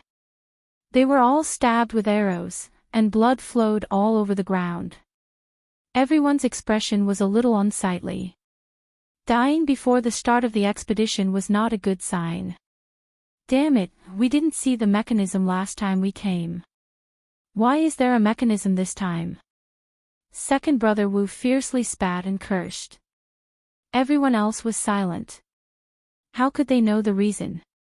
The people walking in front could not help but recall the scene they had just seen. One arrow after another shot out from the holes in the opposite wall. It was impossible for flesh and blood to block it. Tang Jing also clicked his tongue in wonder. The ancient people's mechanism had been baptized for so long, but it could still be triggered. He also subconsciously looked at the opposite side. Suddenly, his mind was greatly shaken. His pupils were filled with a huge object. Immediately, he was dumbfounded and his jaw almost fell to the ground. Professor Chi's reaction was even stronger than his. He directly screamed and rushed over without caring about his own safety. The others were attracted by the reactions of these two people. The crowd sneered, but they did not remember that their reactions were almost the same when they first saw this scene. Why was there such a big reaction? It was because they saw the true appearance of the ancient tomb. Looking up, the ancient tomb made of blue bricks could not be seen at a glance. It was as if it towered into the clouds. The top of the tomb could not be seen clearly. Moreover, as far as the eye could see, there was no end to it. This ancient tomb seemed to be boundless, as vast as the sea and as majestic as the mountains. How could there be such a strange ancient tomb in the mountains of Qinling? How did the people in the past build it? Question marks came one after another, drilling into Tang Zhang's mind one after another, making him unable to find an answer. Professor Qi was already lying on top of the ancient tomb. He wished he could grow 1,000 pairs of hands and touch every inch of the ancient tomb. The blue brick seemed to make his heart beat faster than a woman's skin. The grave robber sneered at Professor Qi and said, "Professors are indeed stupid. It's not worth anything. What's there to touch? It's not like it's a woman." Second brother Wu's face was livid. He pulled Professor Qi aside and said, "What are you talking about? Hurry up and find a way to enter the tomb." In fact, this was only the periphery of the tomb. One had to break through the bricks to truly enter the tomb. Professor Qi slowly came back to his senses. His eyes became serious and dignified as he asked, "Where did you steal the bronze mask from?" "Bronze mask?" Wu Lao was stunned for a moment before he sneered and said, "So it was because of this that you were lured all the way here from the capital." After pausing for a moment, second brother Wu pointed at the surrounding walls and said, "Look, it's the pit on the wall. Do you see it? The mask is embedded in it." I was almost scared to death at first glance. Tang Zhang and Professor Qi followed his finger and looked over. Sure enough, there were many pits on the surrounding walls. The size of the pits matched the bronze mask. Tang Zhang's face sank and asked, "There are so many pits. There must be a lot of bronze masks. Where are the others?" Second brother Wu spread out his hands and said, "How would I know? They must have been sold. There were a lot of people who came in. Although they didn't enter the tomb, they looted all the good things here. What a sin." Professor Chi cried out loudly. He wanted to hit the ground with his head. The grave robbers' behavior was heartbreaking. If they didn't destroy the bronze masks, they would definitely be able to research a lot of new things. Tang Jing felt a little regretful. If there were so many masks, he could absorb more spiritual energy to increase his cultivation. Second brother Wu's face turned red and he said angrily, "Professor Chi, don't blame me for being rude if you continue to be noisy." Professor Chi snorted and glared fiercely at Wu Lauer. It was as if he was looking at a mortal enemy. Second brother Wu pretended not to see and said, "Think of a way to enter the tomb." "What about the tomb door?" Professor Chi asked. Second brother Wu shook his head, "It's useless. The tomb door is a 10,000-pound boulder. I've never seen such a huge boulder. It's impossible to push it open with human strength." Professor Chi curled his lips and said disdainfully, "How did the ancients succeed?" "Humph, it's not that human strength can't do it. It's just that some people are too stupid." Second brother Wu was insulted and glared angrily. However, he forced himself not to flare up. He still had to rely on Professor Chi. Tang Jing didn't know whether to laugh or cry. Sometimes, Professor Chi was stubborn to the point of being cute. Facing this group of fiendish grave robbers, he was like a warrior. "Lead the way to the tomb door," Professor Chi said unquestionably. Second brother Wu was helpless and could only lead the two of them along the tomb for a long distance before finally arriving at the tomb door. The tomb door was about 10 meters tall, and it was really a solid stone door. It was unknown how the ancient people built such a giant, but compared to this miraculous ancient tomb, this tomb door was nothing. Second brother Wu looked up at the tomb door and smacked his lips, "We can't enter from here. We brought enough gunpowder so we can definitely blow open the tomb." "Scram to the side." Professor Chi's temper flared up. He completely ignored the other party and began to fumble around the tomb door. Second brother Wu was about to explode. He gritted his teeth and said, "Professor Chi, I'll give you 10 minutes. If you can't do anything, whether you agree or not, I can only blow it up." Professor Chi snorted and didn't comment. He continued to work as he pleased. When Tang Jing saw this, he also went over and touched it. It was cold to the touch as if he was touching ice. This wasn't because of the special material of the bricks but because this place had accumulated too much yin qi over the years. Seeing Professor Chi so serious and persistent, Tang Jing didn't want to disturb him. Thus, Tang Jing began to study the tomb door again. He placed his hands on it and silently circulated his energy. Whoosh! He took a deep breath and released his true qi, but the tomb door didn't move. Ha! Tang Jing was secretly speechless. This really wasn't something that could be done by human strength. Time passed minute by minute. The tomb robbers were like ants on a hot pan. They walked in circles and looked at Professor Chi with burning eyes. Boom! Suddenly, there was a loud sound. The huge echo reverberated in the enclosed space. It was deafening and almost made people fall to the ground. "What's wrong?" The tomb robbers shouted in panic. Professor Chi roared angrily, "Didn't I forbid you to use explosives?" Second brother Wu said with grievance, "It's not us." "Who else?"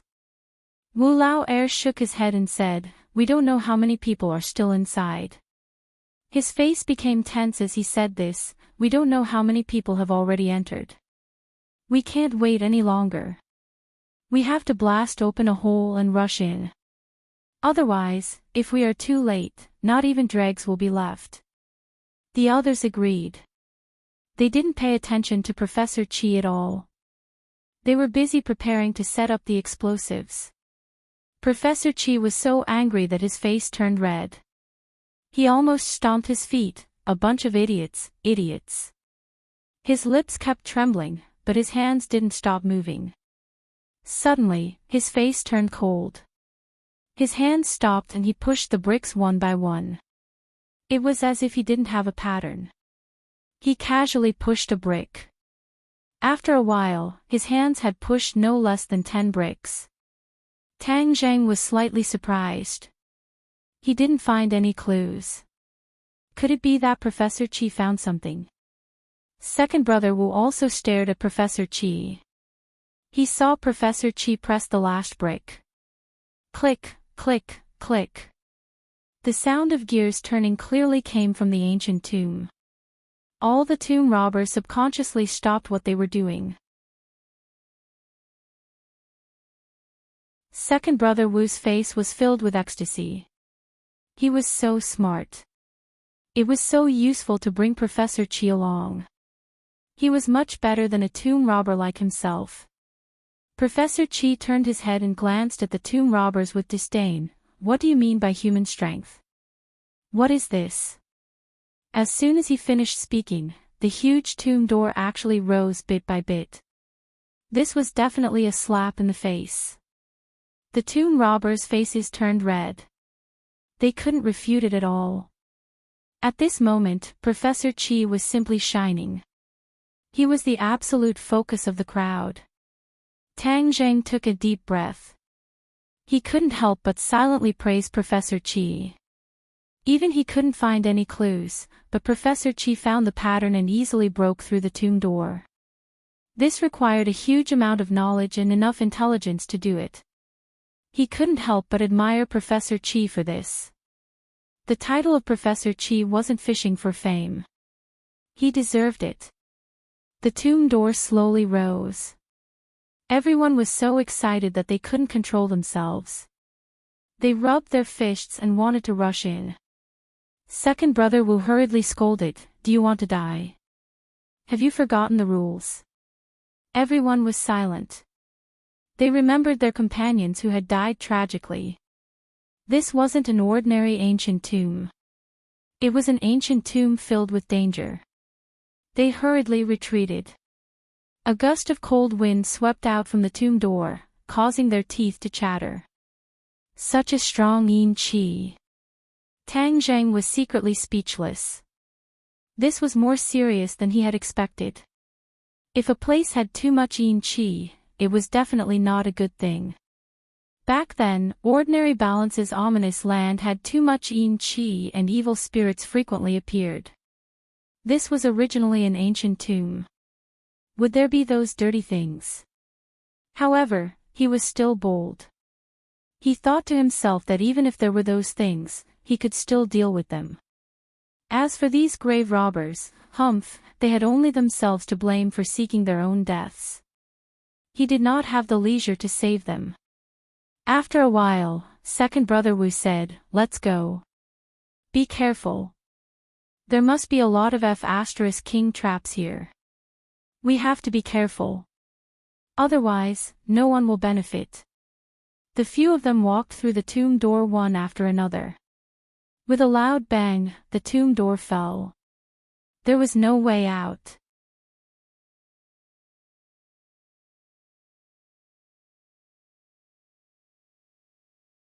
Chapter 729. It was not dark in the ancient tomb because there were luminous pearls embedded in the ceiling, emitting a faint light. The eyes of the grave robbers lit up, and they kept swallowing their saliva. There were so many luminous pearls. How much would they be worth if they dug them all out? However, no one dug because it was too high. The ceiling was about 5 meters high, and there were smooth stone walls on both sides. They could not climb up at all, and they could only sigh. Useless things. How much is this worth? The big part is inside. Wu Lao slapped the head of one of his men and scolded him. The man was slapped into the wall, making a crisp sound.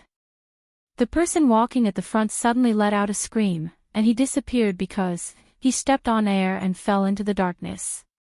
Watch your step. Wu Lao shouted. The crowd immediately jumped up and down because the stones under their feet were moving. Some stones disappeared into thin air, and they were caught off guard. Tang Zheng saw the stone under Professor Chi's feet disappear, and he quickly grabbed his hand. They jumped into the air and moved to another stone slab. However, that stone slab seemed to have lost its support and fell down. Tang Zheng skimmed the surface and pulled Professor Chi through the stone slabs. However, the other grave robbers were not so lucky. After a while, more than half of them fell down. The others gathered around Wu Lao, and they all looked as if they had lost their parents. Wu Lao's face was ashen. He looked at Tang Zheng and Professor Chi from afar with a surprised expression. Obviously, he also knew that he had misjudged them. However, the situation in front of him did not allow him to be distracted. He jumped up and down, and his toes moved quickly. He narrowly avoided stepping on air. The other grave robbers did not have his skills. They screamed and fell into the darkness. There was no chance of survival. Bang! Wu Lao's feet landed firmly on the ground. He looked back and saw that the 10-meter distance he was standing on had completely collapsed, leaving only a dark space. It was like a bloody mouth that swallowed people. It made him shudder. It was too late for regrets. He should not have slapped his subordinate just now. The other party must have hit the mechanism on the wall, causing the entire team to be wiped out. His intestines were about to turn green with regret. He took a few deep breaths to suppress the unwillingness and anger in his heart, but when he looked up and saw Tang Zheng's face, his anger surged again. Brat, so you were pretending to be a pig to eat a tiger. Tang Zheng smiled coldly and said, "Are you a tiger? You think too highly of yourself." Wu Lao clenched his fists so hard that his knuckles cracked. He wished he could go up and beat Tang Zheng up. However, when he recalled Tang Zheng's elegant movements just now, he knew that Tang Zheng was much more powerful than him. He couldn't help but wonder if the other party's strength surpassed his. He didn't dare to cause any more trouble. This place was filled with danger. If he wasn't careful, he could be killed by the traps. It was better not to provoke the other party.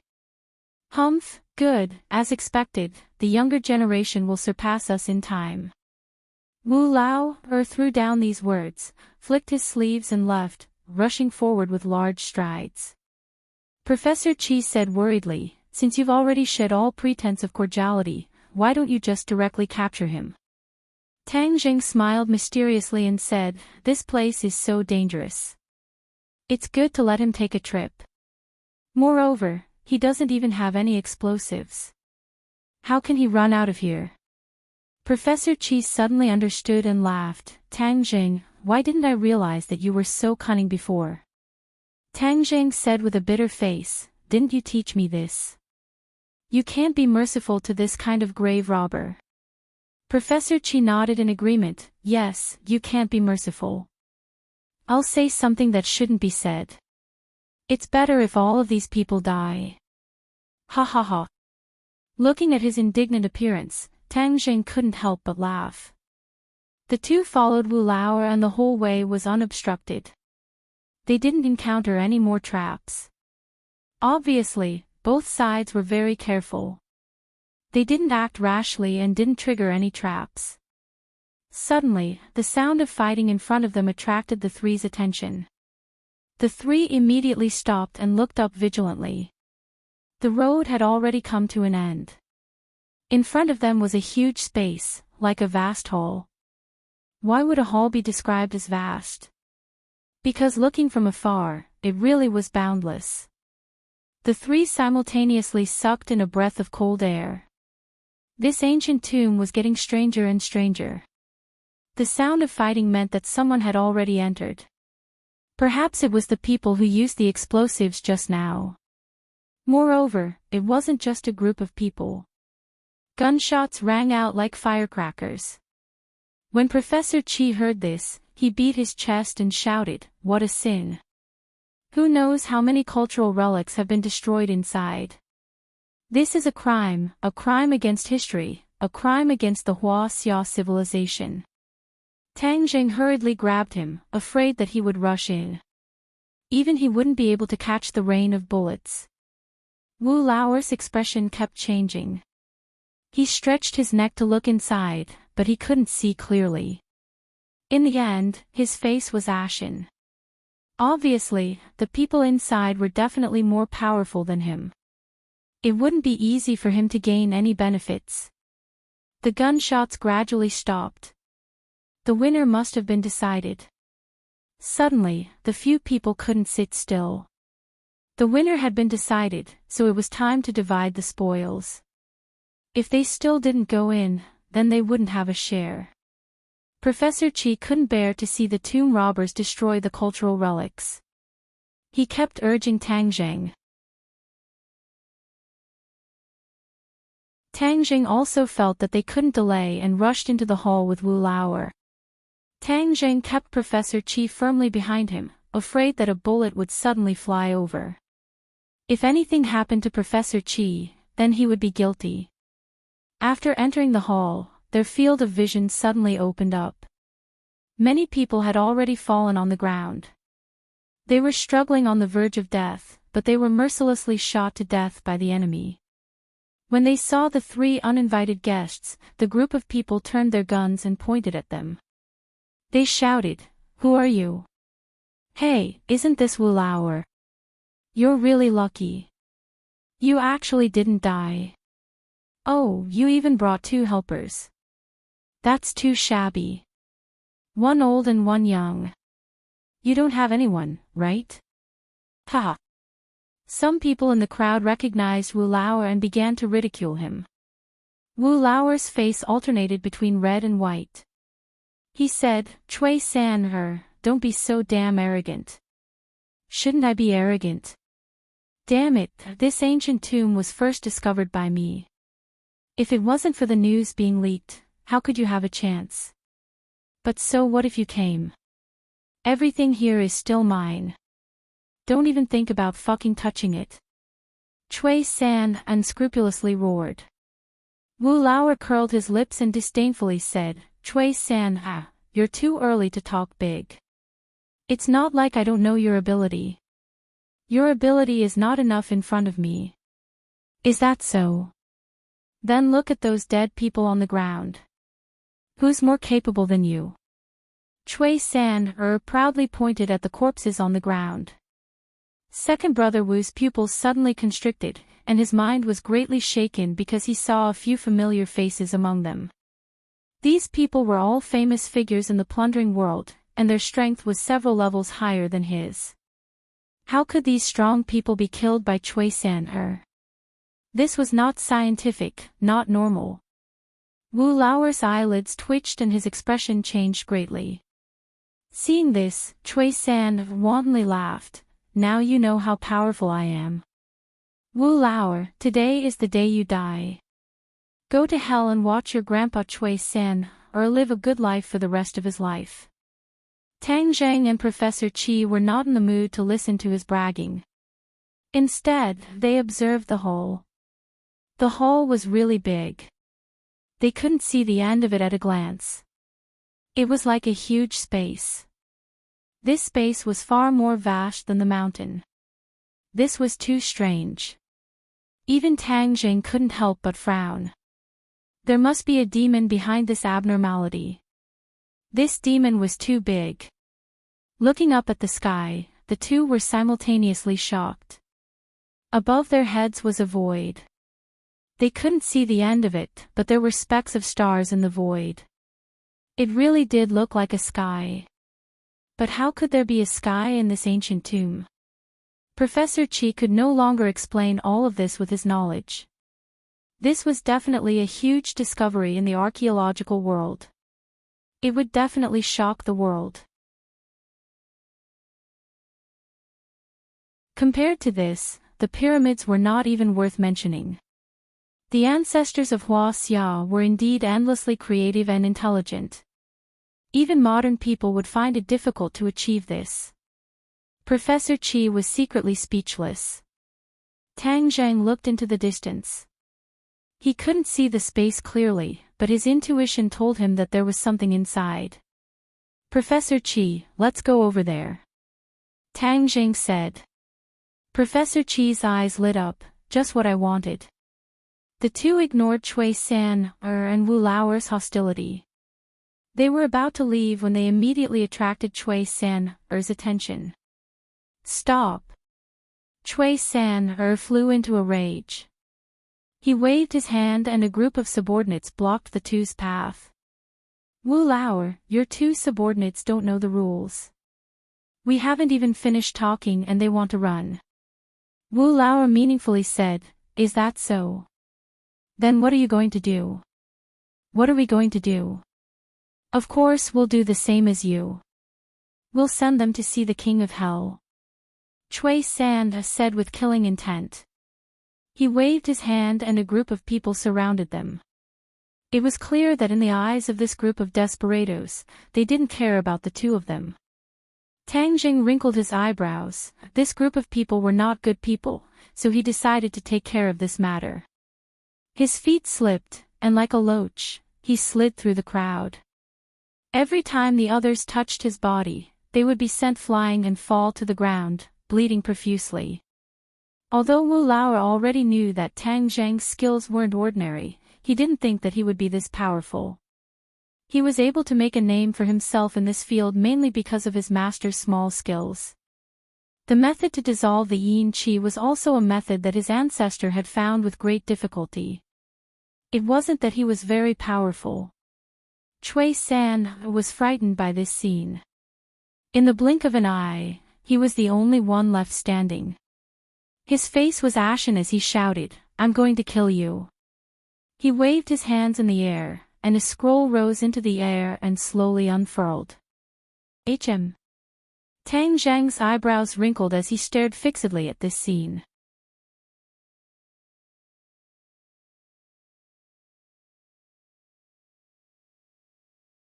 Chapter 730. The scroll slowly unfolded and a mysterious force rippled out. A ray of light shot up into the sky. With the point of Cui San's finger, the light fell on Tang Zhang's body. Ha! Tang Zhang's body tensed up and he turned pale with fright. A strong suction force was firmly attracting him. What's going on? He hurriedly looked at the scroll above his head. It had been completely unfolded. The vast mountains and rivers in the scroll were vivid and lifelike, as if they were real. A whirlpool appeared in the center of the scroll, firmly attracting Tang Zhang, trying to suck him in. I must not be sucked in. Although Tang Zhang did not understand what the scroll was, he knew that being sucked in was not a good thing. He hurriedly circulated his qi, circulating it through his 8 extraordinary meridians to resist the suction force. Ha! Cui San was shocked to see that his tried and tested killing move did not have an immediate effect.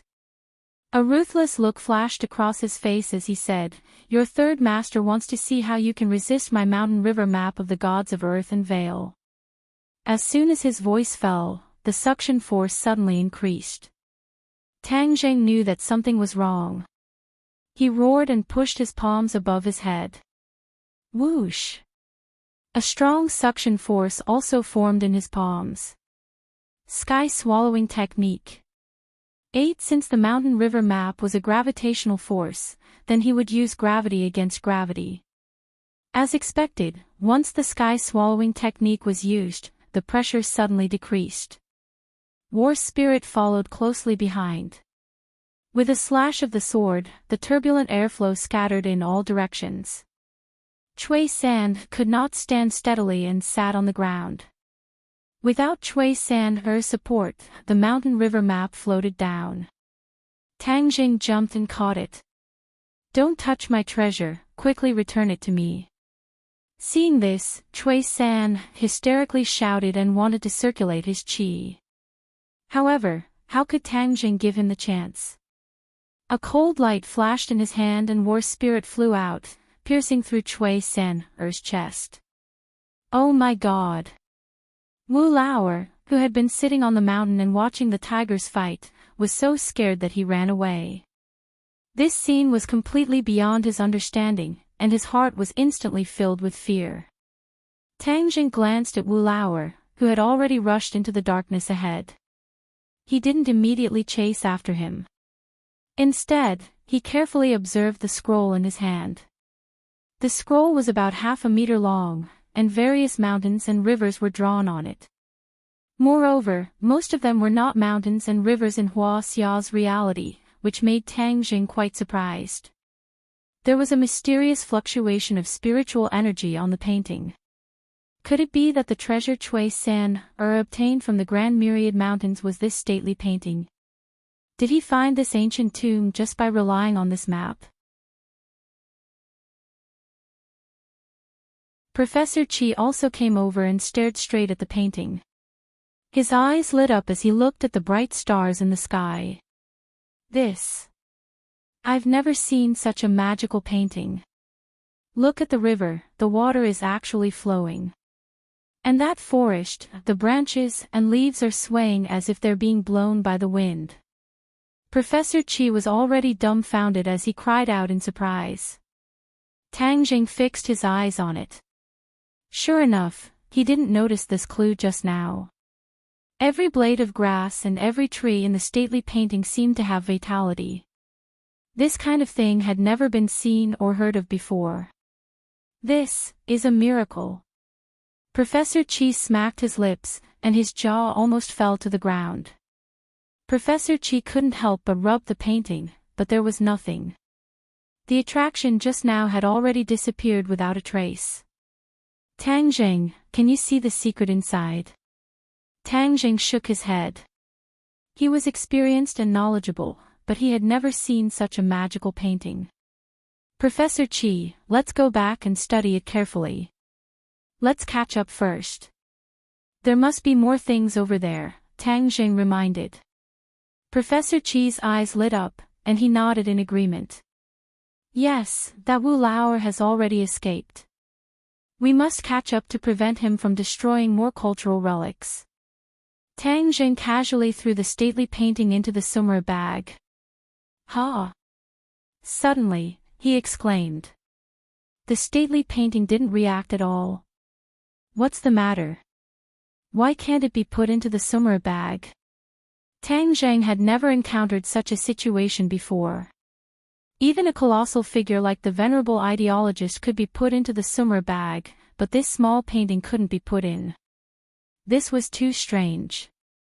After hearing Tang Jing's explanation, Professor Qi was also dumbfounded. He shook his head and said, "This is a matter for you cultivators. I really don't know the reason." Since it couldn't be put in the bag, Tang Jing simply took out a backpack and carried it close to his body. Then, he set off with Professor Qi. The stars above their heads shone, but the light was very dim. The two of them were prepared and took out their flashlights. Under their feet was a flat road paved with green bricks. It was like a huge square. As far as the flashlight's light could reach, it was still an empty square. It was barren, and there was nothing in it. It couldn't illuminate the sides at all. How big is this place? Professor Qi couldn't help but exclaim.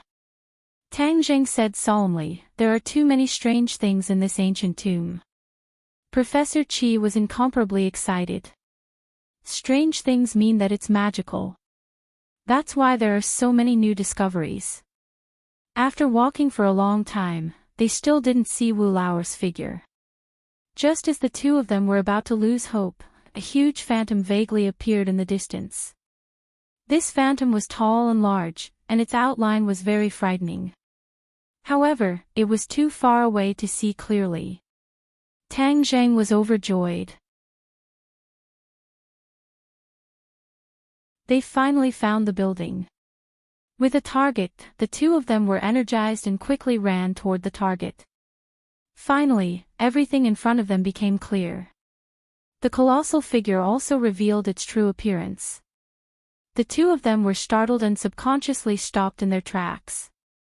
The two of them looked at each other. Their eyes were filled with shock. This was actually a huge altar. How big was it? It was as big as 10 main courts. Painting. The two of them immediately remembered the painting that the grave robbers sold to Old Way. There was such an altar in it. Moreover, it looked like it was the same one. Could that painting be describing the scene in front of them? The two of them quickly remembered another scene in the painting. A group of people were building a magnificent palace. In front of the altar, there was a dense crowd wearing bronze masks. The two of them immediately raised their flashlights and shone it over. The altar was too big. They couldn't see clearly what was behind the altar. They couldn't see if there was a crowd of bronze masks behind the altar. That painting must be a documentary of the construction of this ancient tomb. It was just stolen by the grave robbers. Professor Chi concluded. Tang Jing nodded. His thoughts were similar to Professor Chi's. Doesn't that mean there's a palace behind it? Tang Jing pointed at the back of the altar and said. Professor Chi muttered, it's possible. Tang Jing sucked in a breath of cold air. The painting clearly depicted the appearance of the palace, which towered into the clouds as if it was on par with the heavens. How magnificent it must be! Tang Jing, take me to the altar. Professor Chi's eyes lit up with excitement. He looked up and stared at the altar. Go up. Yes, this is the place where the ancients worshipped. There are many secrets that can be found in this kind of place. We can't miss it. We have to see it first. Moreover, there were so many traps at the entrance of this ancient tomb. However, it was safe and there was no danger. This is very unusual. Therefore, we can't take the risk. We have to figure out the situation first. Professor Chi said seriously. Seeing that he was so cautious, Tang Jing thought for a while and agreed. Then hold on tight. Tang Jing lifted Professor Chi's shoulder, and with a tap of his toes, he flew up to the top of the altar. Whoosh whoosh whoosh. Professor Chi heard the sound of the wind. He looked up subconsciously and found that they were getting higher and higher. His heart beat faster. He took a deep breath and drove away his fear. He looked up excitedly. The top of the altar was close at hand. Bang! Tang Jing's feet landed on the ground. The dull sound of his footsteps was very obvious in the empty space. It gave the two people a fright. Tang Jing put down Professor Chi and took a deep breath. He looked up and realized more clearly that the altar was extraordinary. What shocked him even more was that the altar seemed to be a hole. It was made of a huge stone. With Tang Jing's knowledge, he had never heard of such a huge and complete stone in the world. Hiss! He took a deep breath and circulated his genuine qi to guard against the unexpected. Professor Chi was already squatting on the ground and studying it. There were many complicated patterns on the ground. They were not very beautiful. They were very thick and curved, giving people a strange feeling. Tang Jing had seen the square of the witch tribe in the 100,000 Mountains. That square contained divine power. Not only did it have the 4 symbols venerables, but it also had the heaven and earth mystic stone. This altar was probably as magical as the mystic stone. He did not dare to be careless. Professor Chi lowered his eyebrows and did not say anything. His thick eyebrows were deeply furrowed. He followed the patterns on the altar and ran forward. After a while, he stopped and continued to run. Tang Jing looked at him suspiciously and did not leave his side. He did not know what he had discovered. Suddenly, Tang Jing stopped and grabbed Professor Chi, who wanted to rush forward again. Professor Chi was caught and shouted in dissatisfaction, "Tang Jing, what are you doing? Let go of me." Tang Jing pulled Professor Chi behind him and cautiously said, "Professor Chi, don't be impatient. Hearing this, Professor Chi finally calmed down and asked, "What's wrong?" "There's someone," Tang Jing said. "Someone?" Professor Chi was shocked. How could there be other people in this place? Could it be old Wu? Over Tang Zhang's shoulder, Professor Chi finally saw that person. It was definitely not old Wu. Although it was only a back view, it gave people a completely different feeling. This. Who is it? Professor Chi swallowed his saliva and asked. Tang Jing shook his head and said, "Let's go up and take a look." Since he had met someone, he couldn't just turn a blind eye. The two of them walked towards the opposite side. That person kept looking into the distance like a piece of wood, not reacting at all. But when the two of them were still more than 10 steps away, that person moved. He suddenly turned around and his eyes were as sharp as a peerless treasure sword, almost blinding people. He was very particular about his clothes and his outfit was exquisite. His clothes were tailored very well, and even his nails were cut very neatly, just like a woman. But he was a man, a very exquisite man. If a man used the word exquisite, then he must be extraordinary.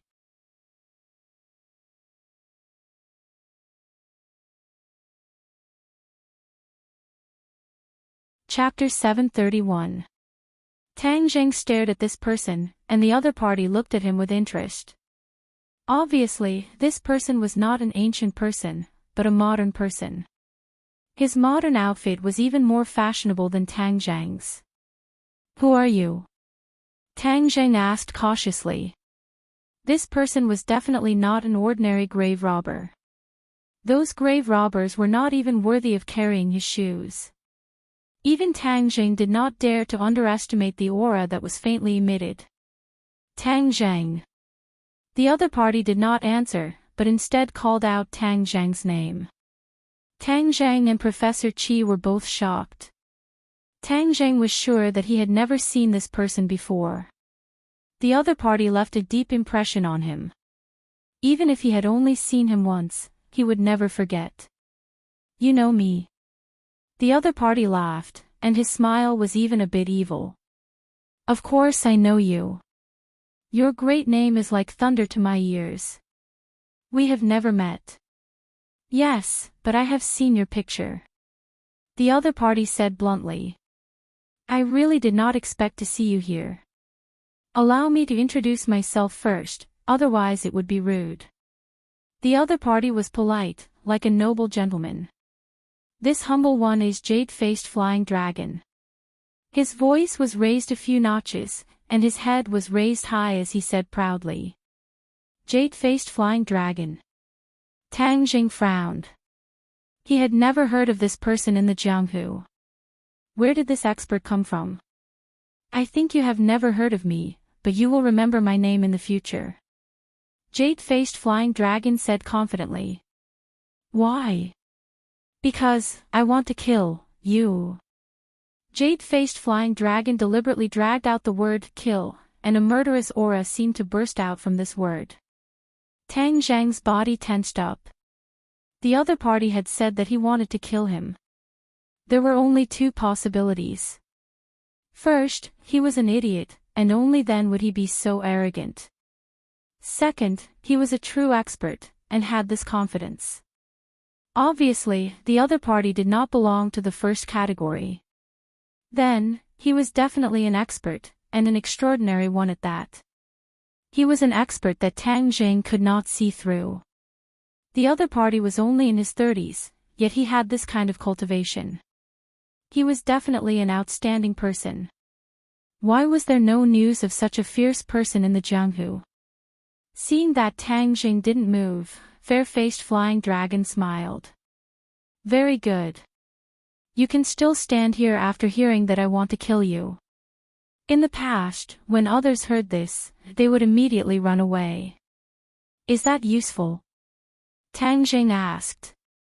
Fair-Faced Flying Dragon praised, "You are very smart.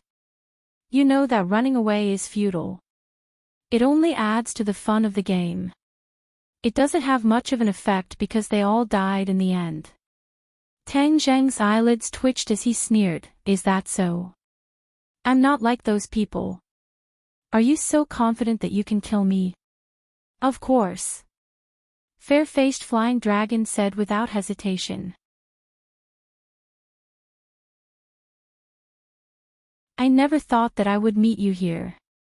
This can be considered fate.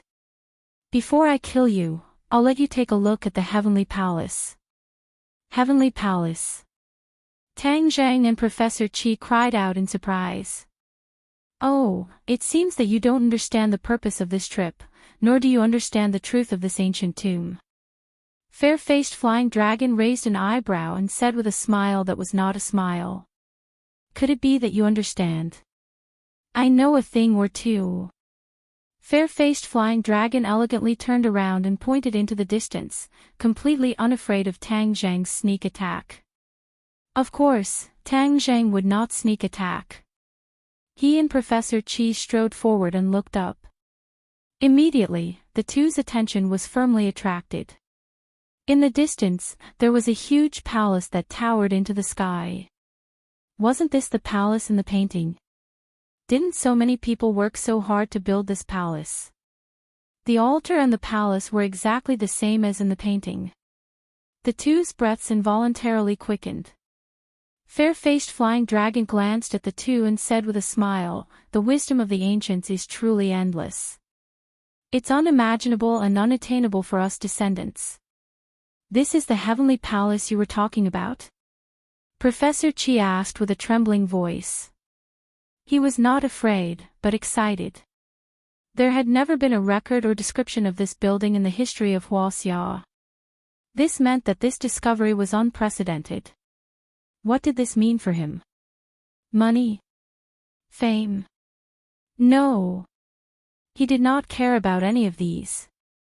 He could complete the history of Huaxia and even fill in the gaps in Huaxia's history. This was what tickled his nerves the most. Fair-faced flying dragon nodded, "Yes, this is the Heavenly Palace. It's magnificent and beautiful." Back then, Emperor Qin was truly an emperor, a peerless hero. Not only did he build the terracotta army, he also built a heavenly palace that ordinary people do not even know about. "You're saying that Emperor Qin built this?" Professor Qi's breaths quickened as if he was about to have a heart attack. "Of course. Don't tell me that you don't know who the owner of the tomb is after entering it?" Fair-faced flying dragon asked curiously. Tang Zhang and Professor Qi's cheeks turned red. They really did not know. That's true. This ancient tomb didn't even exist in historical records. How could a normal person know about it? Who knows what kind of luck those tomb raiders had, but they somehow stumbled upon this ancient tomb and allowed it to see the light of day again. Fair-faced flying dragon sighed. Tang Zhang looked at the magnificent palace as if he was looking at a mountain. This was the work of Emperor Qin. No wonder it was so shocking. This emperor was truly not someone that ordinary people could hope to reach. It was even possible to imagine. His thinking was far beyond the limits of a human. As a celestial as well, Tang Zhang could not help but feel ashamed of his inferiority. He was too inferior as a celestial. Let alone a godlike figure like Qi Yu, even Qin Shi Huang was someone he could not compare to. He was usually proud of his achievements, but now he realized that his achievements were simply insignificant compared to this identity. It was even a bit laughable. He could not smile at all. There was a bitter taste in his mouth. However, he also felt that it was very strange. He had just learned of Emperor Qin's identity from the five-clawed golden dragon, and now he had accidentally stumbled into his tomb. Was this the will of the heavens? The shock in Professor Qi's heart far exceeded Tang Zhang's. There were many records of this ancient emperor in history, but many of them were vague and even mysterious. It was a secret that many historians could not find out even if they scratched their heads. Back then, the appearance of the terracotta warriors had shocked the world of archaeology. the world of history, and the world. No one would have thought that it was just the tip of the iceberg. What was even more shocking was that this was a project that could not be completed by human strength. Professor Chi remembered another mystery in the world of archaeology. That was Emperor Qin's tomb. There were many different opinions, but no one had a definite conclusion. He would never have thought that his tomb would be built in the vast Qinling Mountains, hidden deep in the heart of the mountains. No wonder no one had found it after such a long time. He could not help but think of some of the famous emperors in history. In order to prevent their tombs from being raided after their death, they had used all kinds of methods and set up all kinds of traps. But compared to Emperor Qin's tomb, it was simply child's play. Professor Chi pointed at the heavenly palace and asked, "Is Emperor Qin's coffin in the heavenly palace?" Fair-faced flying dragon nodded and said, "Yes." Professor Chi was overjoyed. He grabbed Tang Zhang's hand and said, "We must go to the heavenly palace, we must." Tang Zhang nodded. He also wanted to see this celestial from thousands of years ago. He wanted to see if he could learn more about the secrets of celestials. Fair-faced flying dragon interrupted Professor Chi's beautiful dream, only to hear him say coldly, "I'm afraid you don't have this life. However, to be buried here with Qin Shi Huang, to be disguised as an emperor for all eternity, this is a great honor." Tang Zheng stepped forward to protect Professor Chi and said, "You really can't wait to kill me? The longer we delay, the sooner we kill you, the better. In this world, there are too many idiots who don't make a move, and in the end, they will miss the opportunity. I, fair-faced flying dragon, am not that stupid." Tang Zheng's pupils shrank. Professor Chi was indeed a difficult person to deal with. "Professor Chi, when we fight later, if I can't defeat him, I will find an opportunity to put you down. Then, you can't turn back. Immediately run back the way you came, and then leave this tomb. Remember, don't look back." Tang Jing whispered. Professor Chi's face changed drastically. He looked at the heavenly palace and said reluctantly, "Leave this place. Yes, your life is more important than anything else. Where there is life, there is hope." Tang Jing tried his best to persuade him. He was afraid that Professor Chi would lose his temper. Professor Chi hesitated for a moment and then sighed. "Okay." Tang Jing walked forward in large strides. When he was a few meters away from fair-faced flying dragon, he looked at him with shining eyes. Fair-faced flying dragon smiled and said, "Pay attention, my attack has begun." Tang Zheng had already paid 120% attention. Hearing these words, War's soul was already firmly grasped in his hand. The sporadic mottled light was unable to cover up the destructive light of War's soul. On the altar, there were only a few flashlights on the ground. They were not very bright, but for these two experts, it was enough to determine victory and defeat. It was enough to decide life and death. Although he had already paid enough attention, the moment fair-faced flying dragon's voice fell, Tang Jing felt a despicable aura shoot towards him. He had not seen clearly what it was. He quickly raised War's soul. Ding! With a crisp sound, War's soul trembled non-stop. Tang Zhang's feet slipped and he almost fell back. War's soul buzzed non-stop, and Tang Zhang's arm went numb. It was just a single strike. Moreover, he had not seen clearly how powerful it was. This caused him to be extremely frightened. He quickly looked up and saw fair-faced flying dragon's finger in the air. That despicable aura shot towards him again. Tang Jing did not sit still and wait for death. He leapt into the air and swoosh swoosh swoosh. War's soul slashed through the air. A cold light blossomed on War's soul's blade, creating dazzling sparks. Tang Jing finally saw clearly that his opponent's weapon was a throwing knife.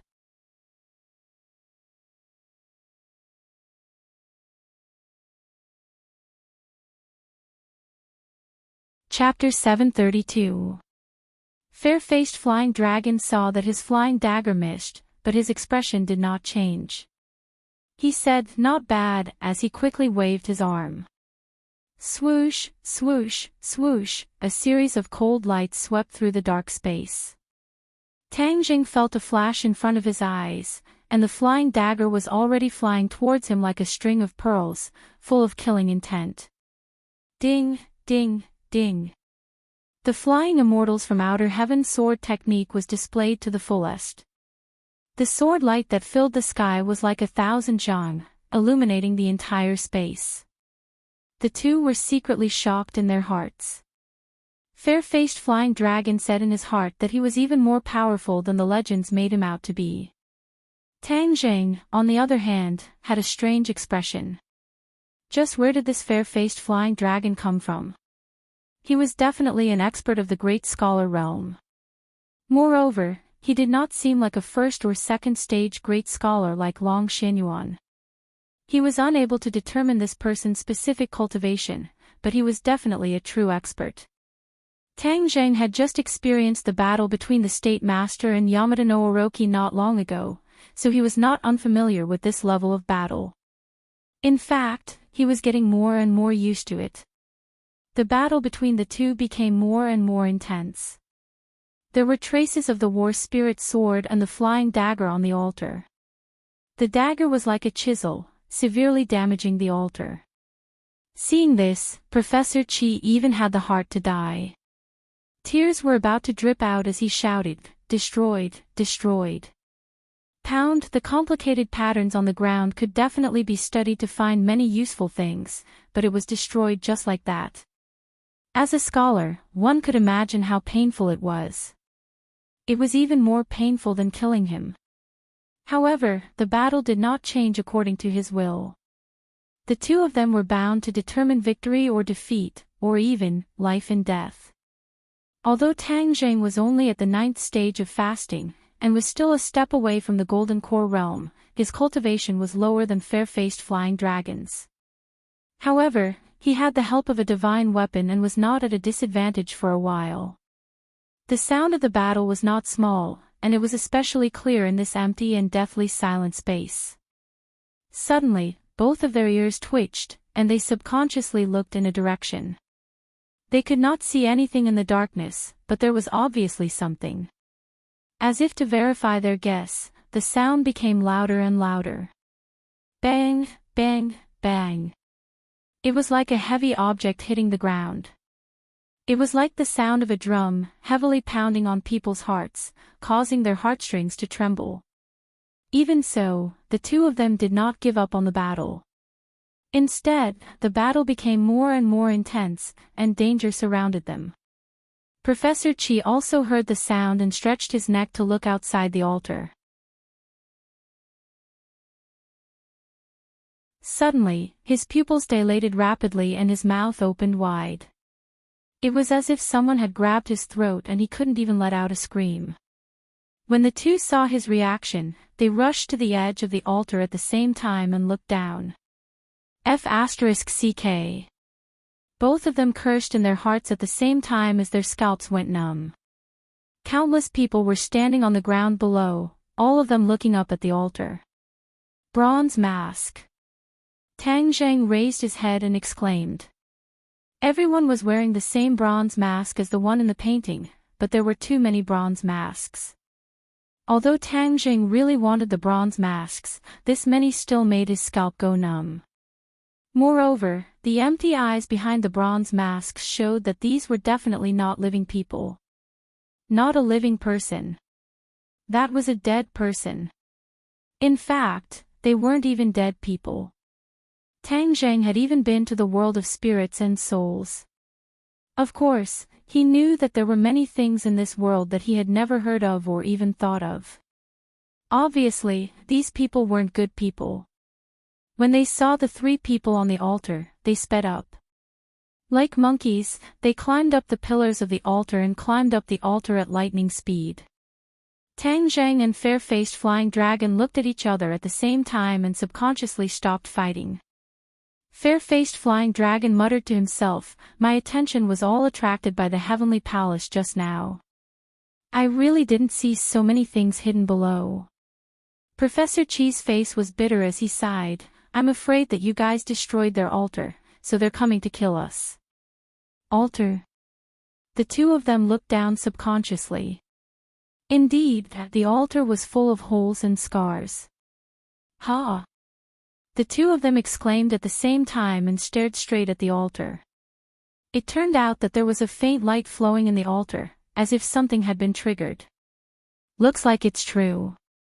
Tang Jing sighed softly.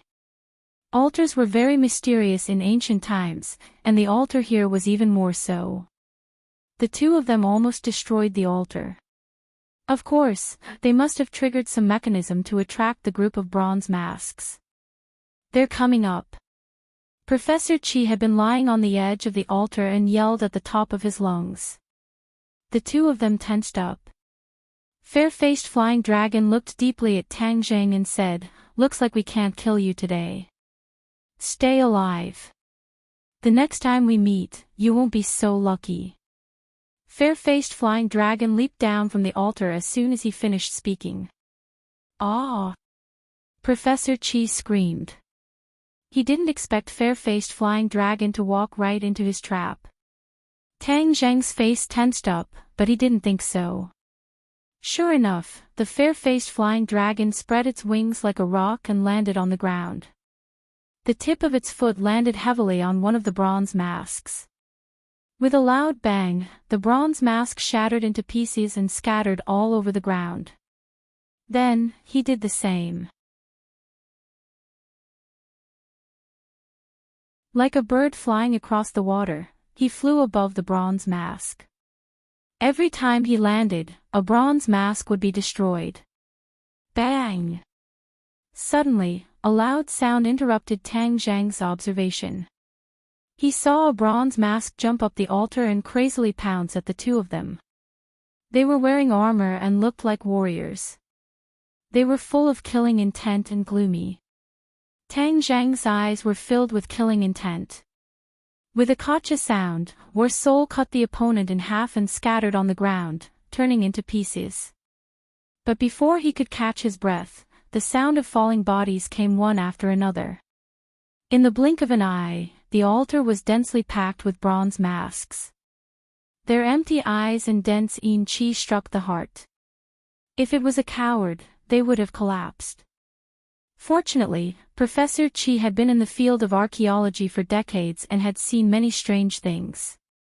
Although he was afraid, he didn't completely lose his wolf. His attention was attracted by something else, the pieces scattered on the ground. Professor Chi picked up a piece and smelled it. He then carefully broke it and examined it carefully. Suddenly, his face changed. He shouted at Tang Zheng's back, "Tang Jing, they are terracotta warriors." Terracotta warriors. Tang Zheng's first thought was the terracotta soldiers and horses. Their craftsmanship was as good as the heavens, shocking the hearts of people. But compared to the ones in front of him, those were too mediocre. At least, those terracotta warriors were dead and couldn't move on their own. These were living terracotta warriors, and they were quite lethal.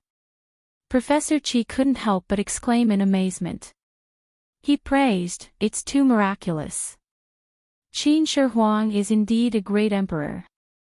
He actually created so many living terracotta figures. This is no longer something that can be done by humans. It's a miracle." Yes, in Professor Chi's mind, this was a miracle. It was not something that could be done by humans.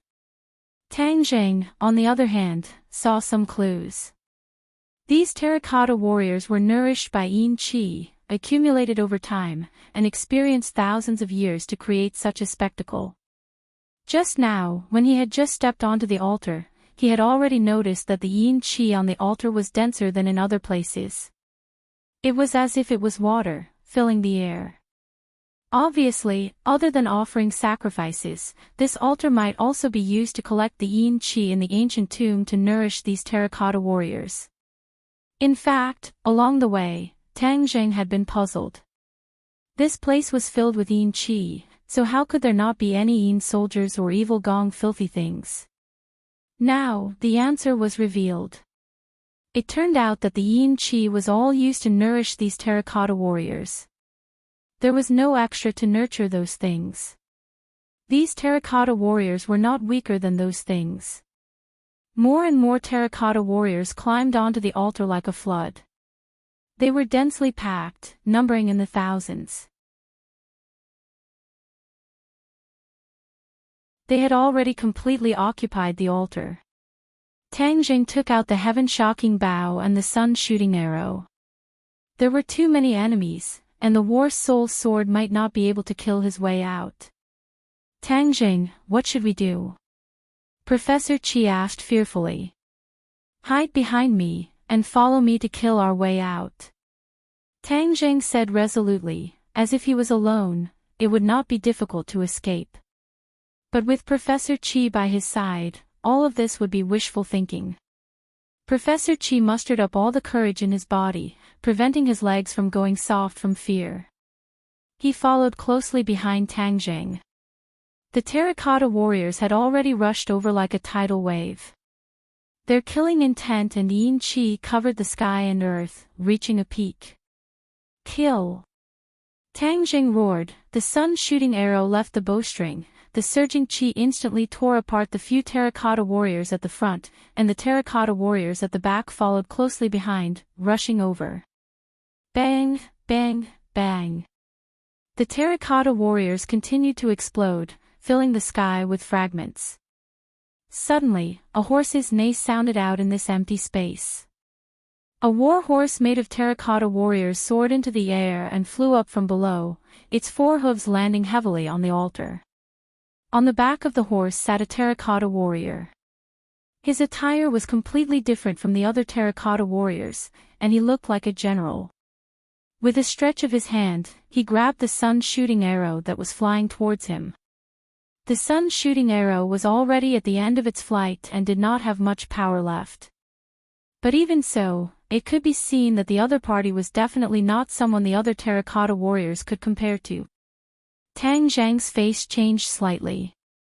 One less sun-shooting arrow would be a huge loss, and he would definitely not allow this to happen. Thus, he leaped up, pulled Professor Qi, and flew over the densely packed terracotta warriors' heads, and rushed straight towards the general. A cold light flashed in the general's eyes. He placed the sun-shooting arrow on the war horse, and a long spear appeared in his hand. With a shake of the spear, he pierced towards Tang Zhang with the force of 1,000 kilograms. Tang Zhang was in the air, and beside him was a Professor Qi. His strength was greatly reduced, but he still reacted accordingly. He kept the heaven-shocking bow and used the war soul sword instead. Clang! A muffled explosion sounded out, like a bolt from the blue, causing the surrounding terracotta warriors to sway.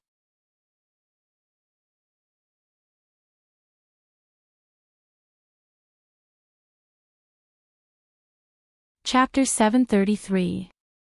Amidst the army of 10,000, the overwhelming killing intent and Yin Qi swept over like a tornado. The two of them were like small boats drifting in the wind, ready to fall apart at any moment. Kill! Tang Jing roared. He was not one to go with the flow. He immediately summoned the four manifestations venerable. Its massive body immediately made the other terracotta figures look like ants. The four manifestations venerable had been heavily injured. Tang Zheng had yet to find a way to repair it, but it was still capable of basic physical defense and attack. With a leap, Tang Zheng pulled Professor Qi and drilled into the body of the four divine beasts, seizing the attacks that covered the sky and earth. The four divine beasts' body immediately rang out with ping ping ping ping sounds. This was the first time Professor Qi had entered the four manifestations venerable. He was like Granny Lu entering the Grand View Garden. He wanted nothing more than to double his eyes and greedily observe his surroundings. Back then, he had personally witnessed the four manifestations' venerable strength in the 100,000 mountains. However, that was only a passing encounter. Moreover, that was outside and he was unable to enter the interior. Now that he had gotten what he wanted, he was like a child who had obtained his favorite toy. The corners of his mouth cracked open and he could not stop smiling foolishly. However, Tang Zhang was not as optimistic. His expression was extremely grim as he controlled the four manifestations venerable to charge towards the edge of the altar. How could the terracotta figures let him do as he pleased? The general swung his spear and the other terracotta figures let out soundless roars. Like maggots attached to the bones, they quickly climbed up the four manifestations venerable in an attempt to attack its vital points. Go to hell! Tang Zheng angrily roared, and the four symbols venerable immediately waved his arms, sweeping away the terracotta figures that were climbing up his body. Ding ding dang dang, like rain hitting banana leaves, these terracotta figures fell to the ground one after another, shattering into pieces. However, it was still no match for the sheer number of terracotta figures. Before long, the terracotta figures had climbed all over the four manifestations venerable's body. They exerted force on its chest and head. Banging sounds rang out incessantly. The four manifestations venerable's strength had already been greatly reduced. Faced with such an attack, even Tang Zheng felt like his heart had been struck by a heavy punch. His face paled. However, he did not give up. He swept the terracotta figures off his chest, then with a tap of his foot, he shot towards the edge of the altar like an arrow. He had succeeded. The four symbols venerable leaped into the air and rapidly descended to the ground. Roar! All of a sudden, a low roar exploded above their heads as the general galloped out of the altar. Bang! With a muffled thud, the warhorse actually landed on top of the four symbols venerable. Clang! The spear struck the top of the four symbols venerable's head. The tremendous force caused the four symbols venerable to fall even faster. Boom! After an earth-shattering boom, the four symbols venerable landed on the ground. Cracks spread out in all directions, and the terracotta figures on his body lost their balance and fell to the ground one after another. They were thrown off their feet and shattered into pieces. The four symbols knight wanted to run, but the general above him had accumulated another attack. The cold light of the spear flashed, and it looked like it was about to hit the four symbols knight again. Tang Zheng was well aware of the situation of the four divine beasts. If it had been in the past, it would have been invulnerable, but now it had been severely injured, and its strength had been greatly reduced. The force just now had almost split open the four symbols venerable's head. If it happened again, he couldn't guarantee that the four symbols venerable would still be safe and sound. Clearly, the enemy wouldn't show any mercy. Tang Jing hurriedly controlled the four symbols venerable and grabbed at the top of his head. Ka-cha! The warhorse was caught head-on and shattered into pieces. Even the shooting sun arrows fell into the large hand. The general had already flown up and dodged the attack, but the spear's attack didn't decrease in the slightest. Pooh! The spear pierced through the four symbols venerable's palm. Tang Zhang let out a heart-wrenching scream. When he looked down, he saw that his palm was also bleeding profusely. At this moment, he and the four symbols venerable had become one. Injuring the four symbols venerable was injuring him. He endured the pain and slapped down with his other hand. The huge palm immediately enveloped the other party in a shadow. The general hurriedly pulled back his spear, wanting to block the attack. However, the fingers of the injured palm closed and grabbed the spear, making it impossible for the general to pull back his spear to block. Seeing this, the general was shocked. He let go of his spear and raised both his hands to block. However, the strength of the four symbols venerable was ultimately not something he could resist. With a muffled bang, the general was flattened to the ground, leaving behind only fragments. Phew! Tang Zheng heaved a sigh of relief. However, before he could rejoice, he saw the terracotta soldiers swarming over like a tide. Let's go! The four symbols venerable took large strides and rushed toward the celestial palace. At this moment, he couldn't care less about the spiritual energy on the bronze masks. Although the bronze masks were very tempting, they were like thorny roses.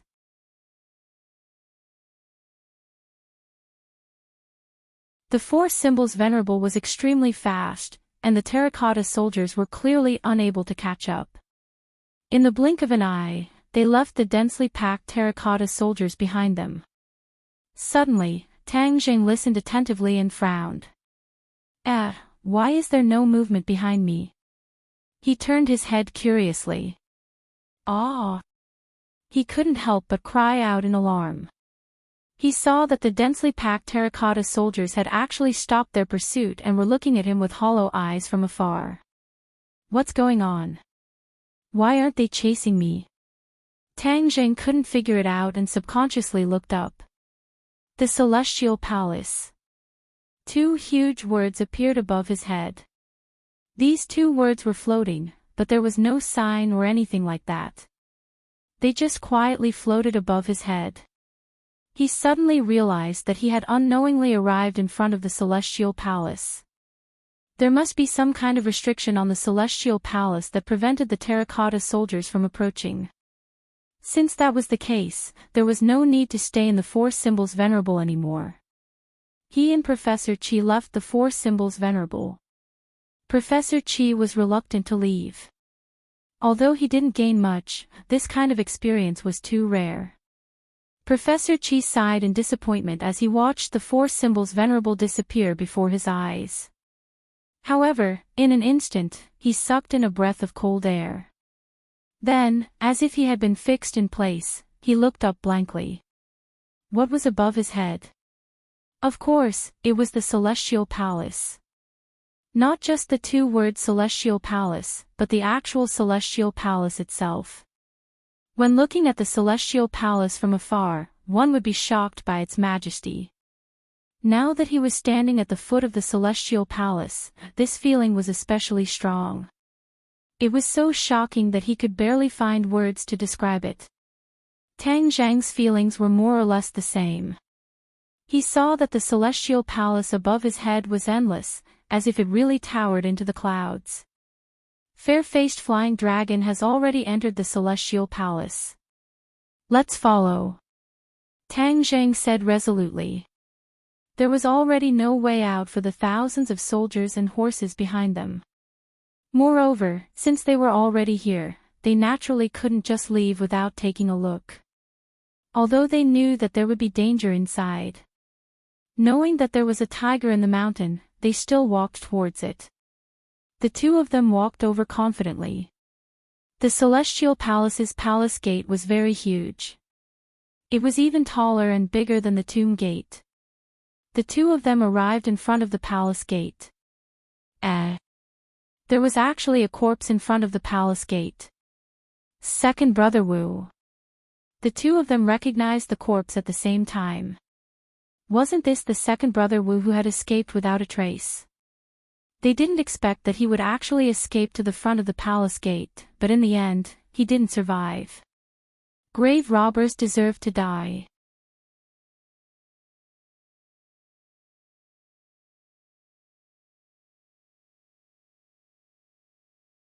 He felt that he was really lucky to be blessed by the heavens to be able to see such a scene in his lifetime. This palace is in the style of the pre-Qin dynasty. This is really the mausoleum of Qin Shi Huang. Professor Qi came to this conclusion while trembling. The two of them went around the exquisite pavilions and went deep into the Celestial Palace. A tall staircase was placed in front of them.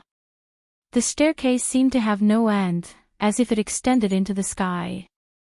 Tang Jing subconsciously thought of the staircase to heaven. Perhaps this was the feeling that it gave people in the beginning. It went straight up into the sky. The two of them began a long journey to conquer these stairs. Professor Qi was panting like a cow and almost couldn't climb. He had to rely on Tang Zhang's support to finally reach the top. You're tuning into the LoveLore Library YouTube channel. We're so grateful for your support, and don't forget to subscribe to join us on this incredible journey through captivating stories. Your generosity through donations truly makes a world of difference, as it's the primary source of revenue that allows me to expand and enhance this channel for you. Thank you from the bottom of my heart for being a part of this adventure.